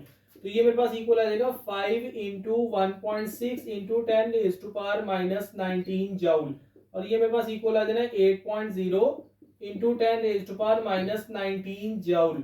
तो यहाँ पर इस तरह का कोई भी आंसर नहीं है, यहाँ पर 8 into 10 raise to power minus 18 लिखा हुआ है, तो ये ऑप्शन गलत है, ठीक है। तो ये वैसे ही गलत है, तो इसका मतलब मेरा जो वाहिद ऑप्शन ठीक है वो बी है। नेक्स्ट क्वेश्चन में वो कह रहा है a charge at a point experiences a force of 7.5 into 10 raise to power minus 4 newton, ठीक है, कि इतनी फोर्स एक्सपीरियंस कर रहा है। The value of E will be if the magnitude of charge is 15 microcoulomb. हमने ई की value find करनी है, इलेक्ट्रिक फील्ड। अब आपको पता है कि हमें फोर्स गिवन है, मैग्नीट्यूड ऑफ चार्ज गिवन है, तो आपको पता है कि जो इलेक्ट्रिक फील्ड है ये हमारे पास इक्वल होती है force on a unit positive charge.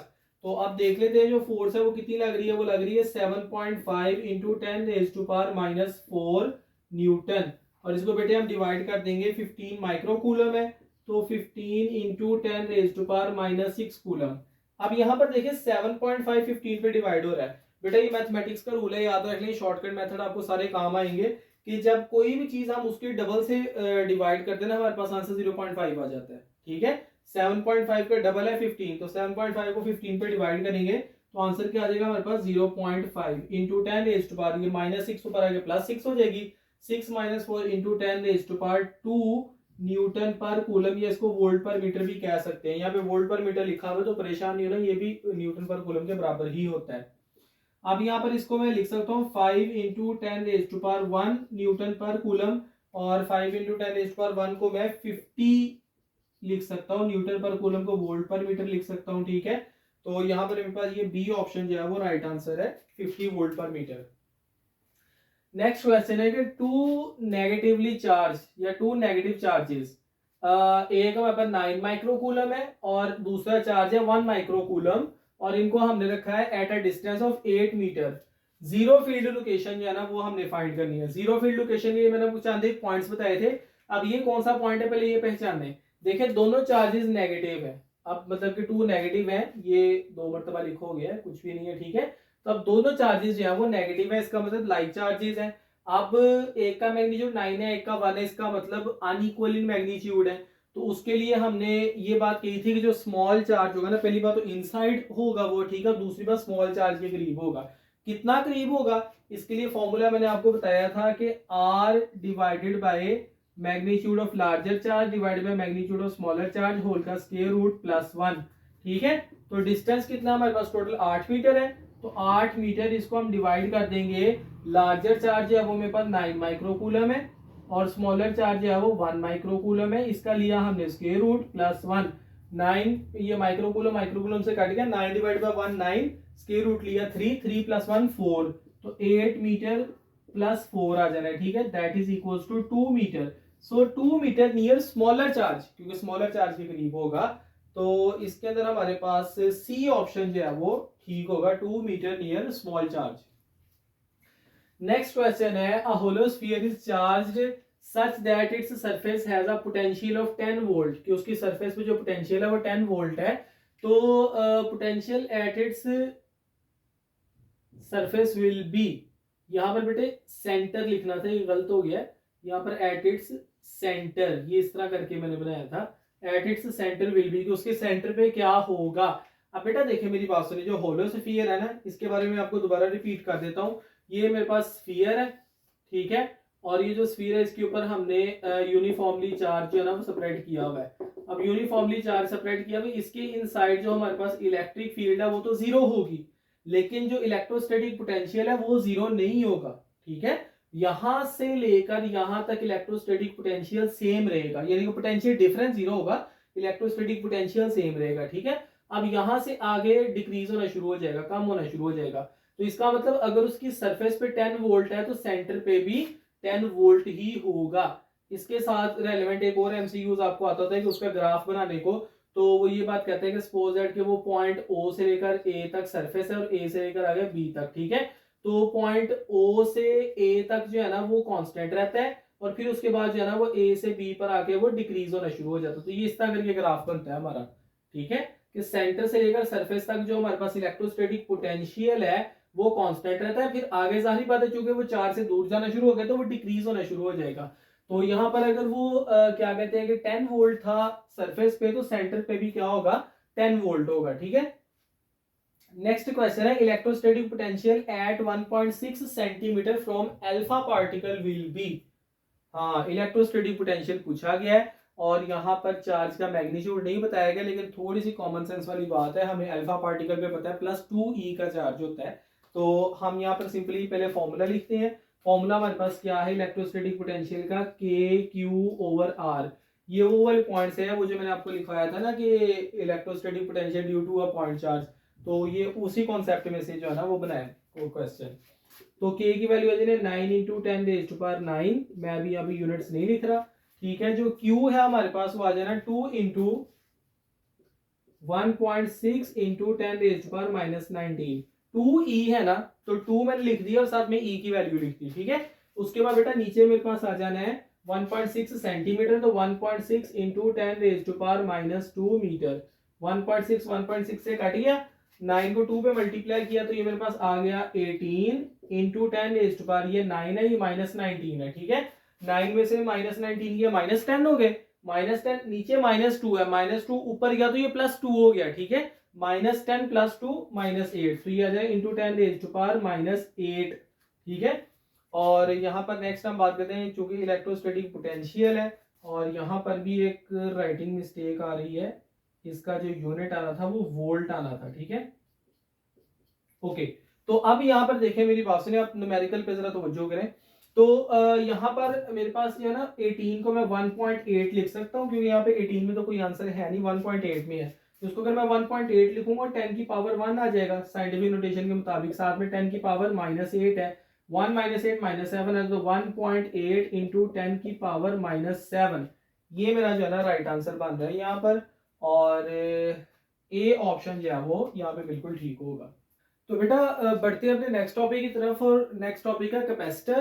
Capacitor आपको पता है हमारे पास एक ऐसी डिवाइस है जिसपे हम चार्जेस को स्टोर करते हैं। ठीक है, और जब चार्जेस स्टोर होते हैं तो ऑब्वियसली एक इलेक्ट्रिक फील्ड बनता है, और उस इलेक्ट्रिक फील्ड में हम एनर्जी भी स्टोर करते हैं, इसमें पोटेंशियल एनर्जी का नाम दे देते हैं, इलेक्ट्रोस्टैटिक पोटेंशियल एनर्जी हम इसमें स्टोर करते हैं। ठीक है, तो यहाँ पर जो चार्जेस स्टोर करते हैं वो इलेक्ट्रोस्टैटिक इंडक्शन की वजह से करते हैं। कैसे करते हैं ये जरा मैं जल्दी से फिनोमिना समझा देता हूँ।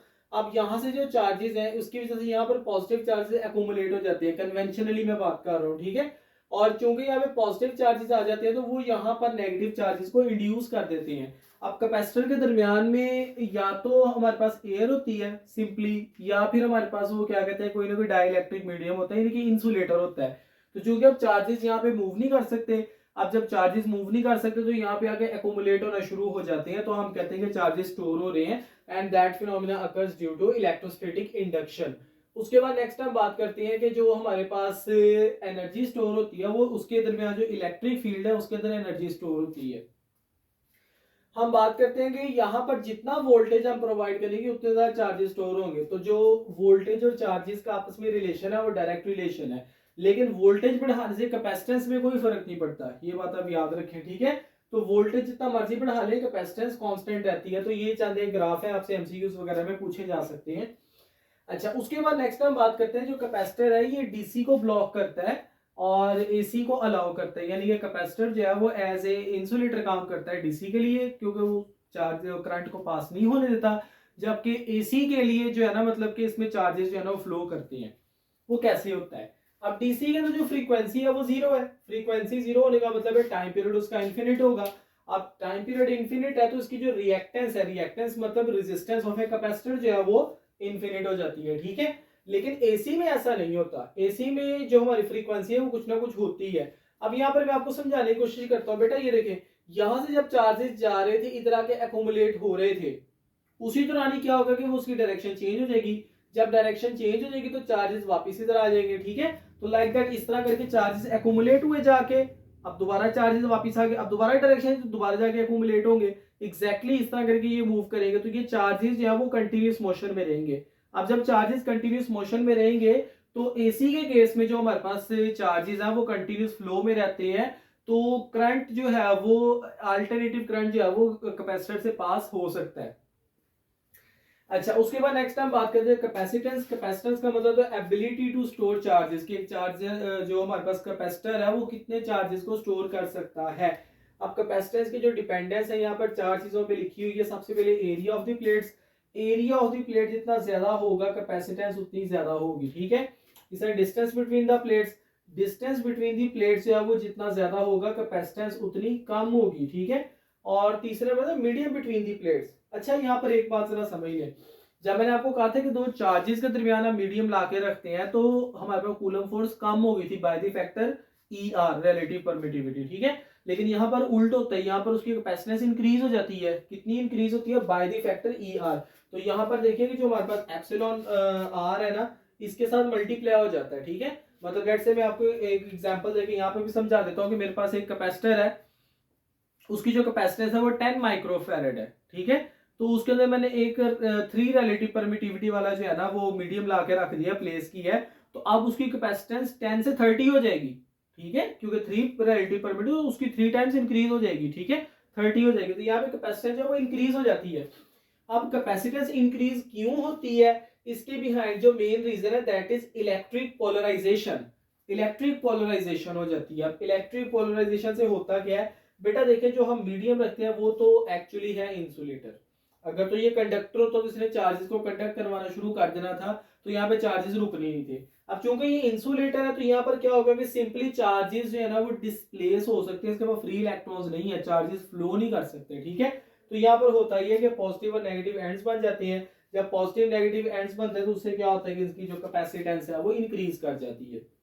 अब इलेक्ट्रिक पोलराइजेशन के दौरान जो जो फिनोमिना होते हैं ये आपको सारे फिंगर टिप्स पे याद होने चाहिए, क्योंकि एमडी कैट में ज्यादातर काम जो होता है ना वो हमारी ये जो एक्चुअली समरी होती है ना हर चीज की वो पता होनी चाहिए, ठीक है। क्योंकि हमने एमसीक्यू सॉल्व करने होते तो हमें पिन पॉइंट्स सारे पता होने चाहिए। इलेक्ट्रिक पोलराइजेशन में इलेक्ट्रिक फील्ड इंटेंसिटी जो है वो कम हो जाती है, ठीक है, मीडियम आने की वजह से। चार्ज डेंसिटी कम हो जाती है, ऑल्दो चार्जेस ज्यादा हो जाते हैं पर चार्ज डेंसिटी कम हो जाती है, ठीक है। और वो क्या कहते हैं कि हमारे पास पोटेंशियल डिफरेंस है वो भी कम हो जाता है, जबकि कैपेसिटेंस जो है वो इंक्रीज कर जाती है, ठीक है। तो ये आपको चारों पॉइंट्स जो है ना वो याद होने चाहिए।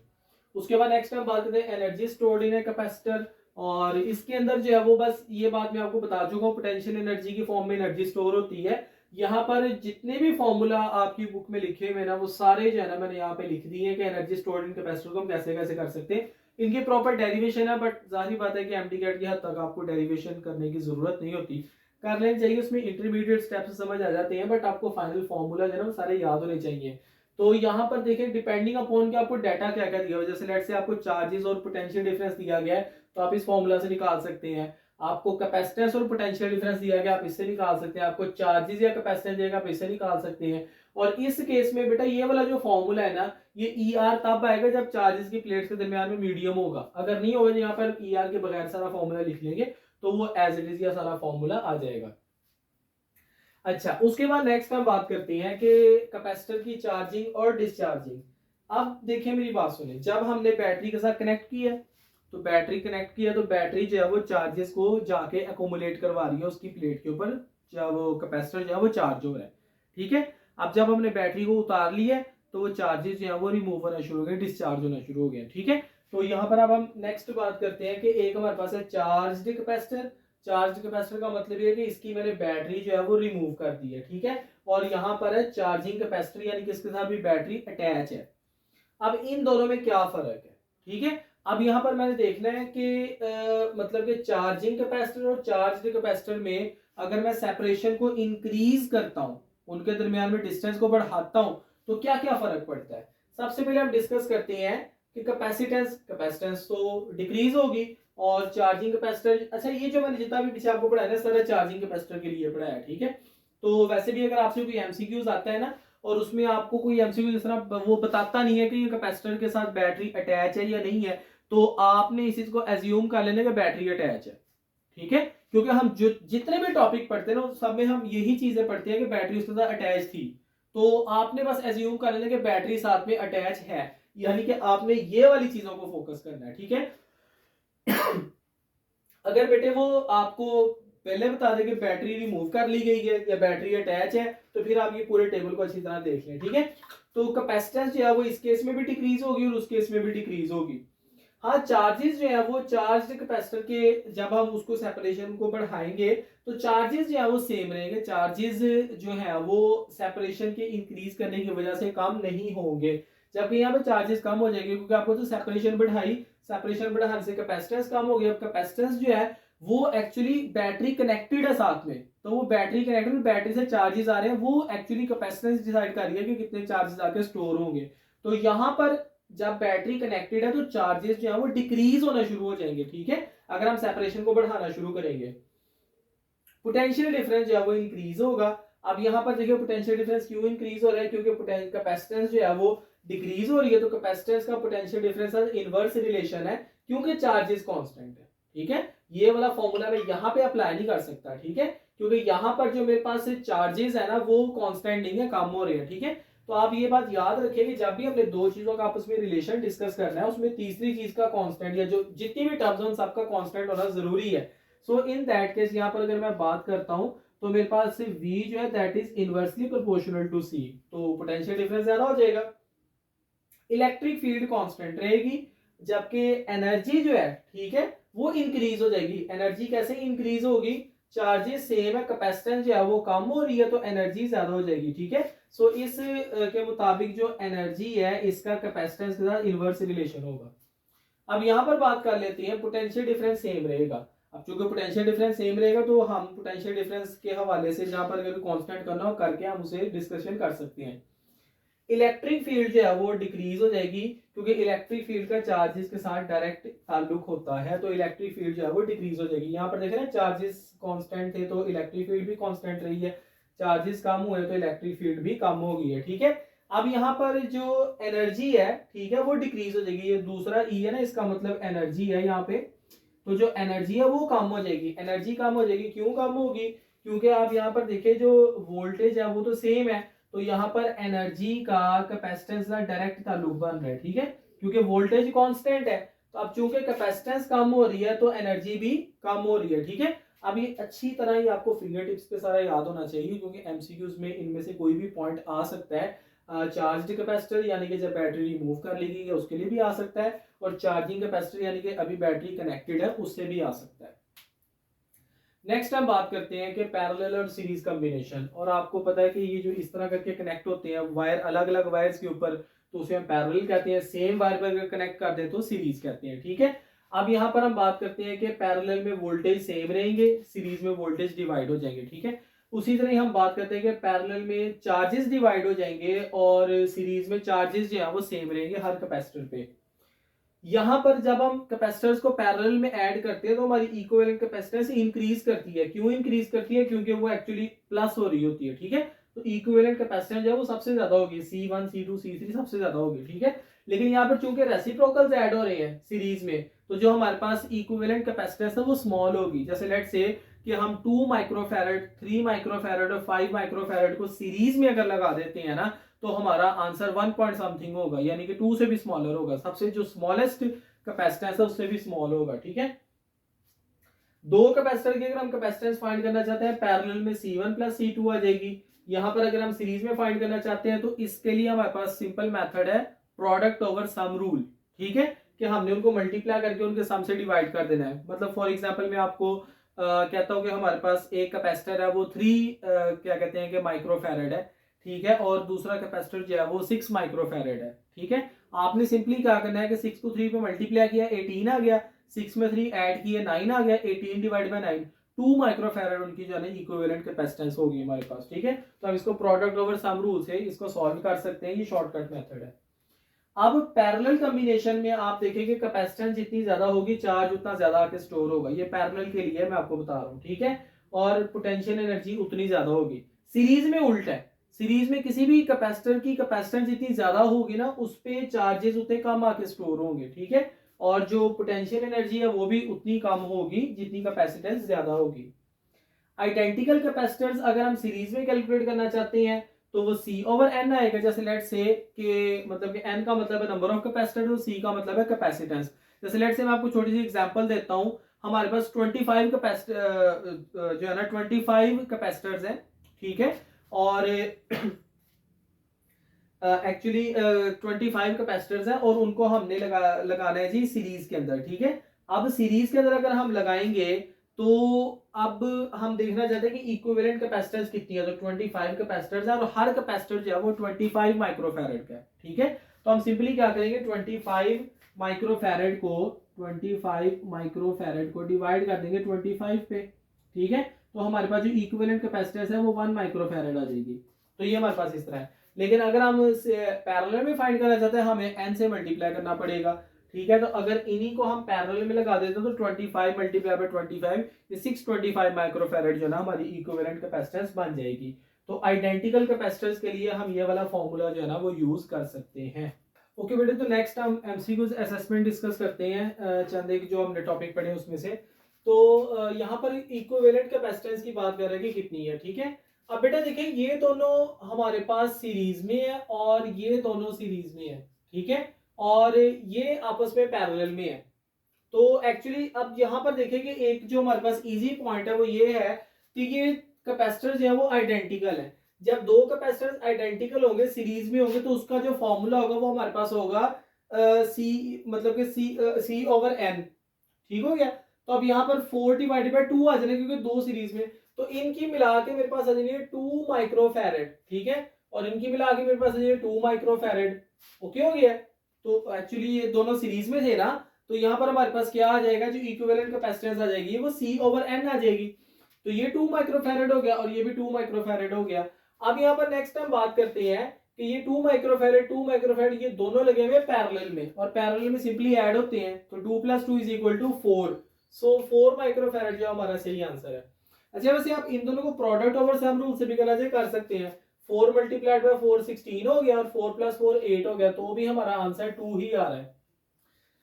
ओके, उसके बाद नेक्स्ट वही क्वेश्चन है कि इक्विवेलेंट कैपेसिटेंस फाइंड करनी है। अच्छा, सबसे पहले तो आप ये डिसाइड करना है आपने कि कौन से कैपेसिटर्स सीरीज में लगे हुए, कौन से पैरेलल में लगे हुए। अब आप ये देखेंगे इस पॉइंट को A कह रहा है, इस पॉइंट को B कह रहा है, इसका मतलब ये दोनों सीरीज में है और ये उनके साथ पैरेलल में है।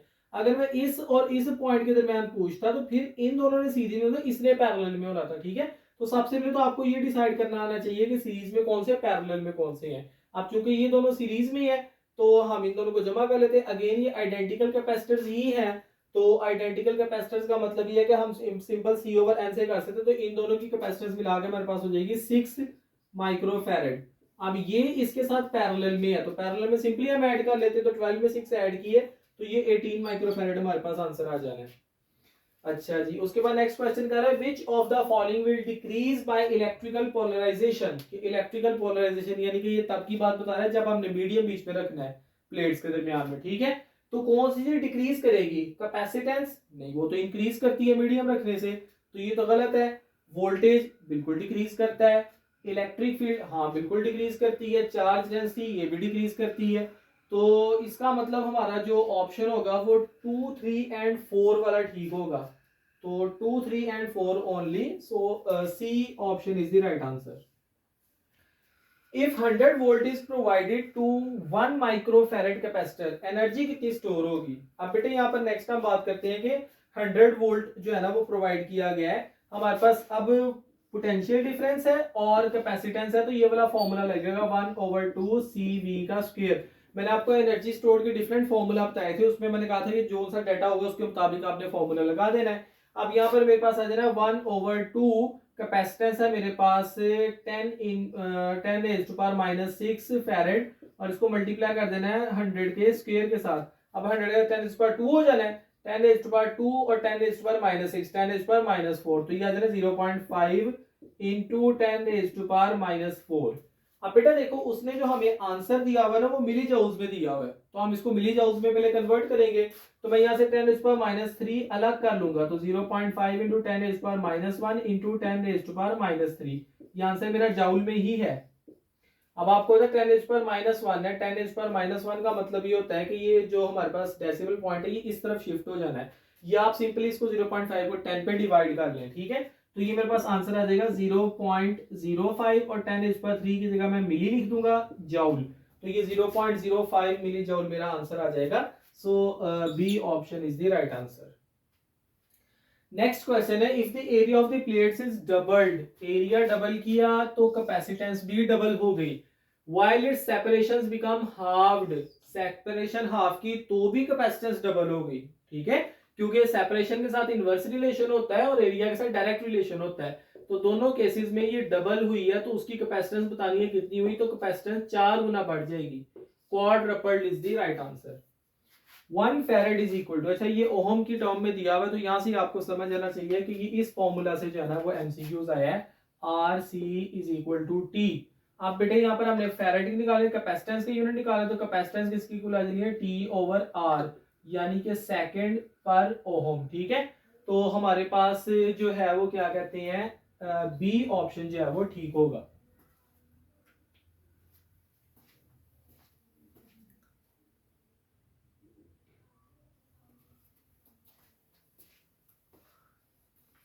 नेक्स्ट क्वेश्चन है कि जो कैपेसिटेंस है एक कैपेसिटर की वो 15 माइक्रोफैरेड है, ये इनिशियल कैपेसिटेंस बता रहा है 15 माइक्रोफैरेड है।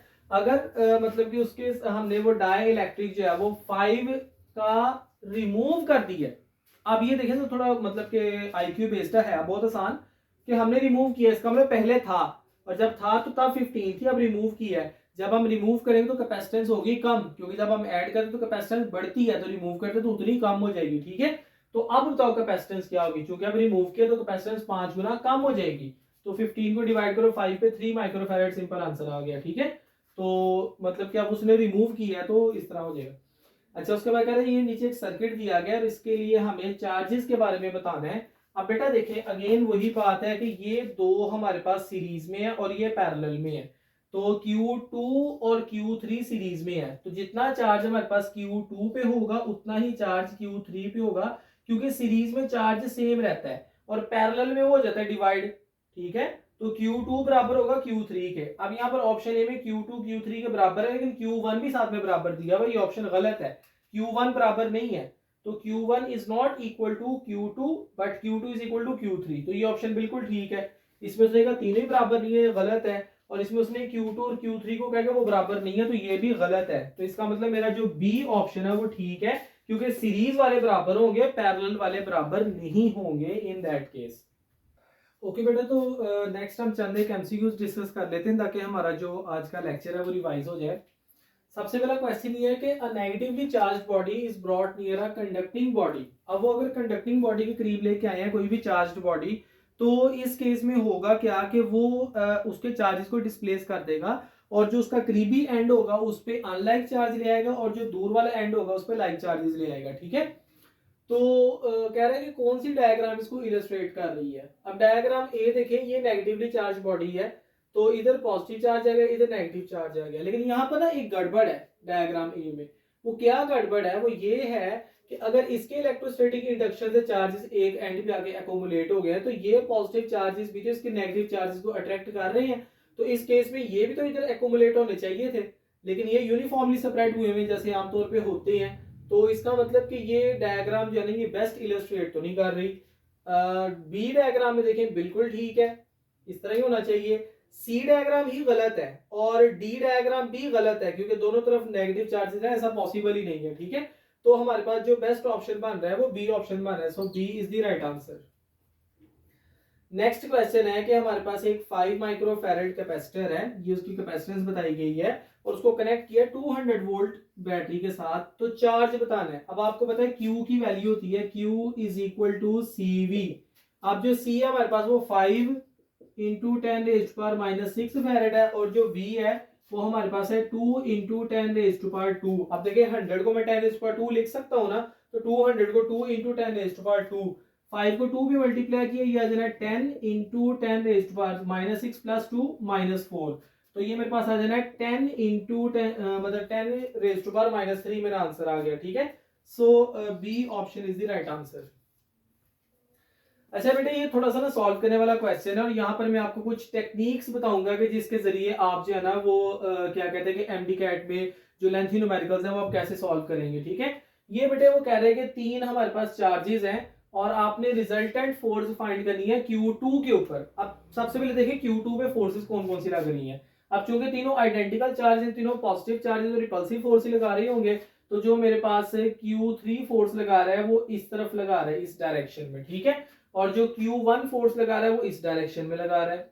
अब चूंकि ये इक्विलेटरल ट्रायंगल है, तो इक्विलेटरल ट्रायंगल का मतलब ये है कि इसका हर एंगल 60 डिग्री का है, हर एंगल 60 डिग्री का, तो इसका मतलब ये वाला एंगल जो है वो इसका 60 डिग्री का ही बनेगा, क्योंकि ये वाला एंगल 60 डिग्री का है। ठीक है, अच्छा तो यहाँ पर नेक्स्ट हम बात करते हैं कि 60 डिग्री का एंगल है, तो यहाँ पर दो फोर्सेस है, एक फोर्स ये है, इसको मैं F1 का नाम दे लेता हूँ और इसको मैं फिलहाल F2 का नाम दे लेता हूँ। ठीक है, अब मुझे इतना पता है कि ये दोनों फोर्सेस सेम है, क्योंकि चार्जेस का डिस्टेंस सेम है, मैग्नीट्यूड सेम है, तो ये दोनों फोर्सेस सेम है, तो मैं एक भी फाइंड कर लूंगा, मतलब दोनों फाइंड होगी। ठीक है, तो पहले हम फोर्स फाइंड करते हैं। चार्ज कितना 5 माइक्रोकूलम है, तो इसको वैल्यूज पुट करते हैं 9 इंटू 10 रेज़ टू पावर 9। ठीक है, उसके बाद हम मल्टीप्लाई करेंगे 5 into 10 raise to power minus 6 एक चार्ज, उसके बाद दूसरा charge 5 into 10 raise to power minus 6 divided by distance का स्क्वायर, तो मैं डायरेक्टली स्क्वायर पुट कर रहा हूँ, 3 का स्क्वायर हो जाना है 9। अब 9 से 9 कट गया, 5 को 5 पे मल्टीप्लाई किया, ये मेरे पास आ गया 25। 10 रेज़ टू पावर 9 माइनस 6 कितने हो गए, -12 हो गए, -12 प्लस 9 10 रेज़ टू पावर -3 आ गया। ठीक है, अगर मैं इसको सिंपल लिखना चाहूँ तो ये मेरे पास 10 रेज़ टू पावर -3 है, मैं 3 डिजिट इधर मूव कर दूंगा, 0.025 न्यूटन मेरे पास आंसर आ गया। ठीक है, अब बेटा दो फोर्सेस का अगर हमने रिजल्टेंट फाइंड करना हो, अगर आपको याद हो, अगर हमें एंगल मालूम है उन फोर्सेस के दरमियान और उनका रिजल्टेंट फाइंड करना है, तो उसके लिए हमारे पास फॉर्मूला होता था F1 का स्क्वायर प्लस F2 का square plus 2 into F1 F2 cos theta और होल का स्क्वायर रूट। ठीक है, इस तरह करके बेटे हमारे पास एक फॉर्मूला होता था। अब इसको मैं क्या करूंगा कि F1 और F2 दोनों की जगह F पुट कर लूंगा, क्योंकि बेटे यहाँ पर मेरे पास जो है ना वो क्या कहते हैं F1 F2 बराबर है, तो ये मेरे पास आ जाना है F का स्क्वायर प्लस F का स्क्वायर प्लस 2 इंटू F। ठीक है, और cos थीटा की जगह मैं लिख देता हूँ cos 60 और ये आ जाना है होल का स्क्वायर रूट। ठीक है, अब यहाँ पर नेक्स्ट हम बात करते हैं कि F, ये मेरे पास आ जाना है 2F का स्क्वायर प्लस 2 इंटू ये F स्क्वायर और ये आ जाना है 1/2। cos 60 जो है ये किसकी इक्वल होता है, 1/2 के इक्वल होता है, तो इसका मैंने ले लिया स्क्वायर रूट। ठीक है, ये 2 से 2 कट गया और ये 2F स्क्वायर और F स्क्वायर ये मेरे पास आ गया 3F का स्क्वायर। अब देखिए मेरी बात सुनिए, मैं स्टेप बाय स्टेप सॉल्व करते हुए कितना कॉम्प्लेक्स फॉर्मूला था, कितना सिंपल सा बना लिया। ठीक है, सिर्फ उस चीज को मद्देनजर रखते हुए जो हिंट्स उसने मुझे दिए हुए थे उसके मुताबिक। एमडी कैट में भी ऐसे ही आता है, देखने में सवाल बहुत मुश्किल लग रहा होता है, लेकिन कॉन्सेप्चुअली अगर आपको हिंट आते हैं ना उसके, तो आप इजीली क्रैक कर लेते हैं। अब यहाँ पर मैं क्या करूंगा, मैं 3 अंडर रूट को अलग कर लेता हूँ, चूंकि f का स्क्वायर है तो उसको स्क्वायर रूट से निकालूंगा, ये f अलग हो जाएगा, ठीक है। तो यहाँ पर अंडर रूट 3f मेरे पास आ जाएगा। अब इसके अंदर मैं वैल्यूज पुट कर देता हूँ, तो बेटा देखोगे 3 अंडर रूट को मैं मल्टीप्लाई कर दूंगा 0.025 न्यूटन के साथ, ठीक है। अब देखो मुझे अंडर रूट 3 नहीं पता, मैं एस्टिमेशन करूंगा, लेट्स से कि इसका जो आंसर है ना वो 2 के करीब करीब है, ठीक है, मुझे इतना पता है। तो मैं इसको राउंड ऑफ करके 2 लिख लेता हूँ, तो 2 को मैं 0.025 न्यूटन के साथ मल्टीप्लाई करता हूँ।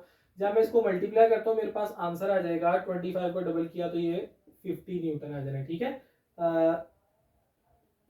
0.05 न्यूटन जो है ना वो मेरा आंसर आ जाएगा, ठीक है। अब यहाँ पर देखिए कि 0.05 न्यूटन से थोड़ा सा कम मेरा एक्चुअल आंसर होना था, क्योंकि 3 अंडर रूट जो है ना ये 2 से थोड़ा सा कम है, ये मेरी एस्टिमेशन है। तो 0.05 न्यूटन से थोड़ा सा कम, बिल्कुल बाकी जो है ना वो ज्यादा है। तो अगर थोड़ा सा कम देखे तो हमारा आंसर जो है वो ए ऑप्शन बन रहा है, ठीक है। अब ये मैंने किया है एस्टिमेशन से सारा, आप इसको कैलकुलेटर पे करें, आपका आंसर जो है ना 0.05 के करीब करीब ही होगा कहीं ना कहीं, ठीक है। तो ये हमारा 0.04 आंसर, तो इस तरह आप राइट आंसर तक पहुंच सकते हैं। अच्छा नेक्स्ट क्वेश्चन है कि एक चार्ज है Q, उसको हमने स्प्लिट किया दो चार्जेस में, चार्ज को स्प्लिट किया हमने दो चार्जेस में Q1 Q2 सच दैट कि Q1 Q2 जाएंगे मैक्सिमम पॉसिबल फोर्स लगा सकते हैं, ठीक है। अच्छा ये ना कॉन्सेप्ट समझे, मैथमेटिक्स का कॉन्सेप्ट है। मैथमेटिक्स का कॉन्सेप्ट ये है कि आपने किसी भी नंबर को स्प्लिट करना है, आपने इस अंदाज में स्प्लिट करना है कि उनकी प्रोडक्ट मैक्सिमम आए, क्योंकि चार्जेस की प्रोडक्ट होती है ना, ठीक है, तो उनकी प्रोडक्ट मैक्सिमम है। आप उसको हाफ में स्प्लिट करें, मैं आपको छोटी सी एग्जांपल देता हूँ। आप 10 को स्प्लिट करना चाहते हैं तो आप उसको 9 और 1 में स्प्लिट कर देंगे, तो 9 1 जार 9। आप उसको 8 और 2 में स्प्लिट कर दें, 8 2 जार 16। आप उसको 7 और 3 में स्प्लिट कर दें, 7 3 जार 21। 6 और 4 में कर दें, ठीक है, 24 आंसर आ गया। 5 और 5 में करें 25, ठीक है। ये मैक्सिमम अभी तक आंसर है, ठीक है। तो आप कोई भी नंबर ले लें, उसको आपने स्प्लिट करना है तो आप उसको 2 इक्वल हाफ्स में स्प्लिट करें, जब आप उनकी प्रोडक्ट लेंगे वो मैक्सिमम आएगी। ये मैथमेटिक्स का रूल है। तो सिंपल एक्चुअली ना इस तरह आईक्यू बेस्ड क्वेश्चंस होते हैं, ठीक है। तो सिंपल ये मैथमेटिक्स का रूल है और ये पास्ट पेपर्स में आया भी हुआ है। तो वो कह रहा है कि बताओ कि चार्ज Q था, Q1 Q2 में डिवाइड किया, तो अब Q की रेशो Q1 के साथ क्या है। अब जो Q1 है वो उसका हाफ है, अब क्योंकि उसके हाफ से उसकी रेशो ले रहा हूं तो इसका मतलब है कि ये 2 आएगा और ये 1 आएगा, क्योंकि ये उसका डबल है। तो ये मेरे पास आंसर क्या आएगा, 2:1, क्योंकि Q रेशो Q1 ले रहा है, ठीक है। Q1 Q2 में स्प्लिट किया था, अगर हाँ यहाँ पर मुझे कहते Q1 और Q2 की रेशो ले, तो चूंकि हमने इक्वल हाफ में स्प्लिट किया तो फिर मेरा आंसर 1:1 आना था, लेकिन उसमें ओरिजिनल चार्ज जो पहले था उसकी रेशो ली है Q1 के साथ, तो 2:1 आंसर आया। अच्छा वो कह रहा है दो स्फीयर्स हैं, चार्जेस हैं, मतलब कि एक के ऊपर चार्ज है +6 और एक के ऊपर है -2, उनको हमने आपस में जोड़ा। अब सारी बात है जोड़ा है तो इसका मतलब वो आपस में चार्जेस एक्सचेंज करेंगे। अब यहाँ पर जिक्र नहीं किया हुआ कि वो इंसुलेटर है कि कंडक्टर है, ठीक है, तो इसका मतलब वो कंडक्टर ही है, तभी तो एक्चुअली इस तरह पूछ रहा है।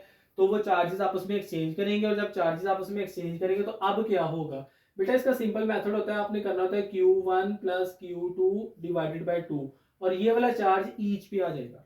अच्छा एक चीज जरा समझ लें कि दो कंडक्टर्स को जब हम आपस में टच करते हैं ना, टच करने के बाद जब हम सेपरेट करते हैं तो उनपे सेम चार्ज होता है, ठीक है, चाहे पॉजिटिव चाहे नेगेटिव, वो सेम चार्ज होता है दोनों पे। तो यहाँ पर अब अगर हम ये चीज देखें ना तो एक्चुअली पहले 3 ऑप्शन वैसे ही इग्नोर हो जाएंगे, खत्म हो जाएंगे, डायरेक्ट हमारा डी ऑप्शन ठीक बन रहा है, ठीक है।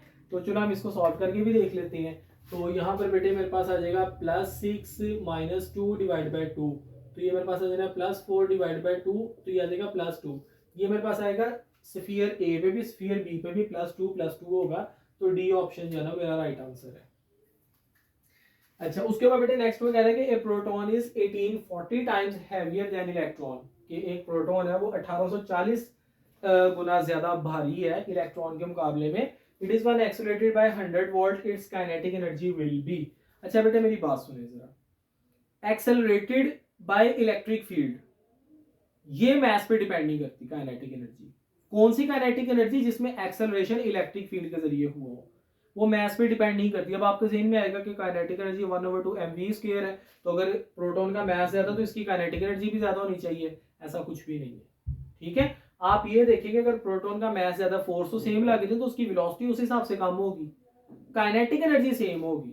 अगर चार्ज सेम है, इलेक्ट्रिक फील्ड सेम है, तो काइनेटिक एनर्जी सेम होगी। अब चूंकि 100 वोल्ट है तो इसका मतलब ये है कि अब इसका जो प्रोटॉन का चार्ज है वो मैटर कर रहा है, ठीक है। तो अब एक्चुअली जो काइनेटिक एनर्जी है यहाँ पर वो किसकी इक्वल होगी, वो चेंज इन पोटेंशियल एनर्जी की इक्वल होगी, and that will be equals to Q delta V. Electron volt में पूछा गया है तो क्यू जो है मेरे पास वो 1 इलेक्ट्रॉन के बराबर चार्ज होता है प्रोटॉन पे, ठीक है। और जो मेरे पास डेल्टा वी है वो कितना है जी, 100 वोल्ट है। तो ये मेरे पास आ जाना है 100 इलेक्ट्रॉन वोल्ट। अब इलेक्ट्रॉन को अगर एक्सेलरेट करवाएंगे इस फील्ड में, उसकी काइनेटिक एनर्जी भी 100 इलेक्ट्रॉन वोल्ट होगी, और अगर हम प्रोटॉन को एक्सेलरेट करवाएंगे उसकी काइनेटिक एनर्जी भी 100 इलेक्ट्रॉन वोल्ट होगी। हाँ, प्रोटॉन की वेलोसिटी बहुत ज्यादा कम होगी इलेक्ट्रॉन से। उसकी वजह क्या है कि इलेक्ट्रॉन जो है ना उसका मास कम है, ठीक है। तो प्रोटॉन की वेलोसिटी कम होगी, इलेक्ट्रॉन की वेलोसिटी बहुत ज्यादा होगी क्योंकि उसका मास बहुत ज्यादा कम है, ठीक है, 1840 टाइम्स कम है। तो यहाँ पर हम नेक्स्ट बात करते हैं, जो काइनेटिक एनर्जी है वो सेम होगी, तो 100 वोल्ट इलेक्ट्रॉन वोल्ट।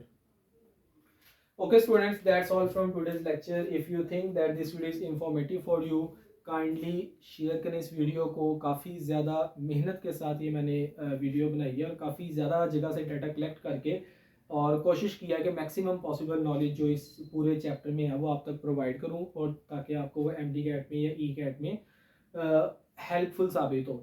तो स्टूडेंट्स काइंडली आपने इस वीडियो को लाइक करना है, अपनी राय का इजहार लाजमी तौर पे करना है, और जितनी भी आपकी स्टूडेंट कम्युनिटी उन सब के साथ इस लेक्चर को शेयर करना है लाजमी तौर पे, और kindly do subscribe to my channel. Thank you.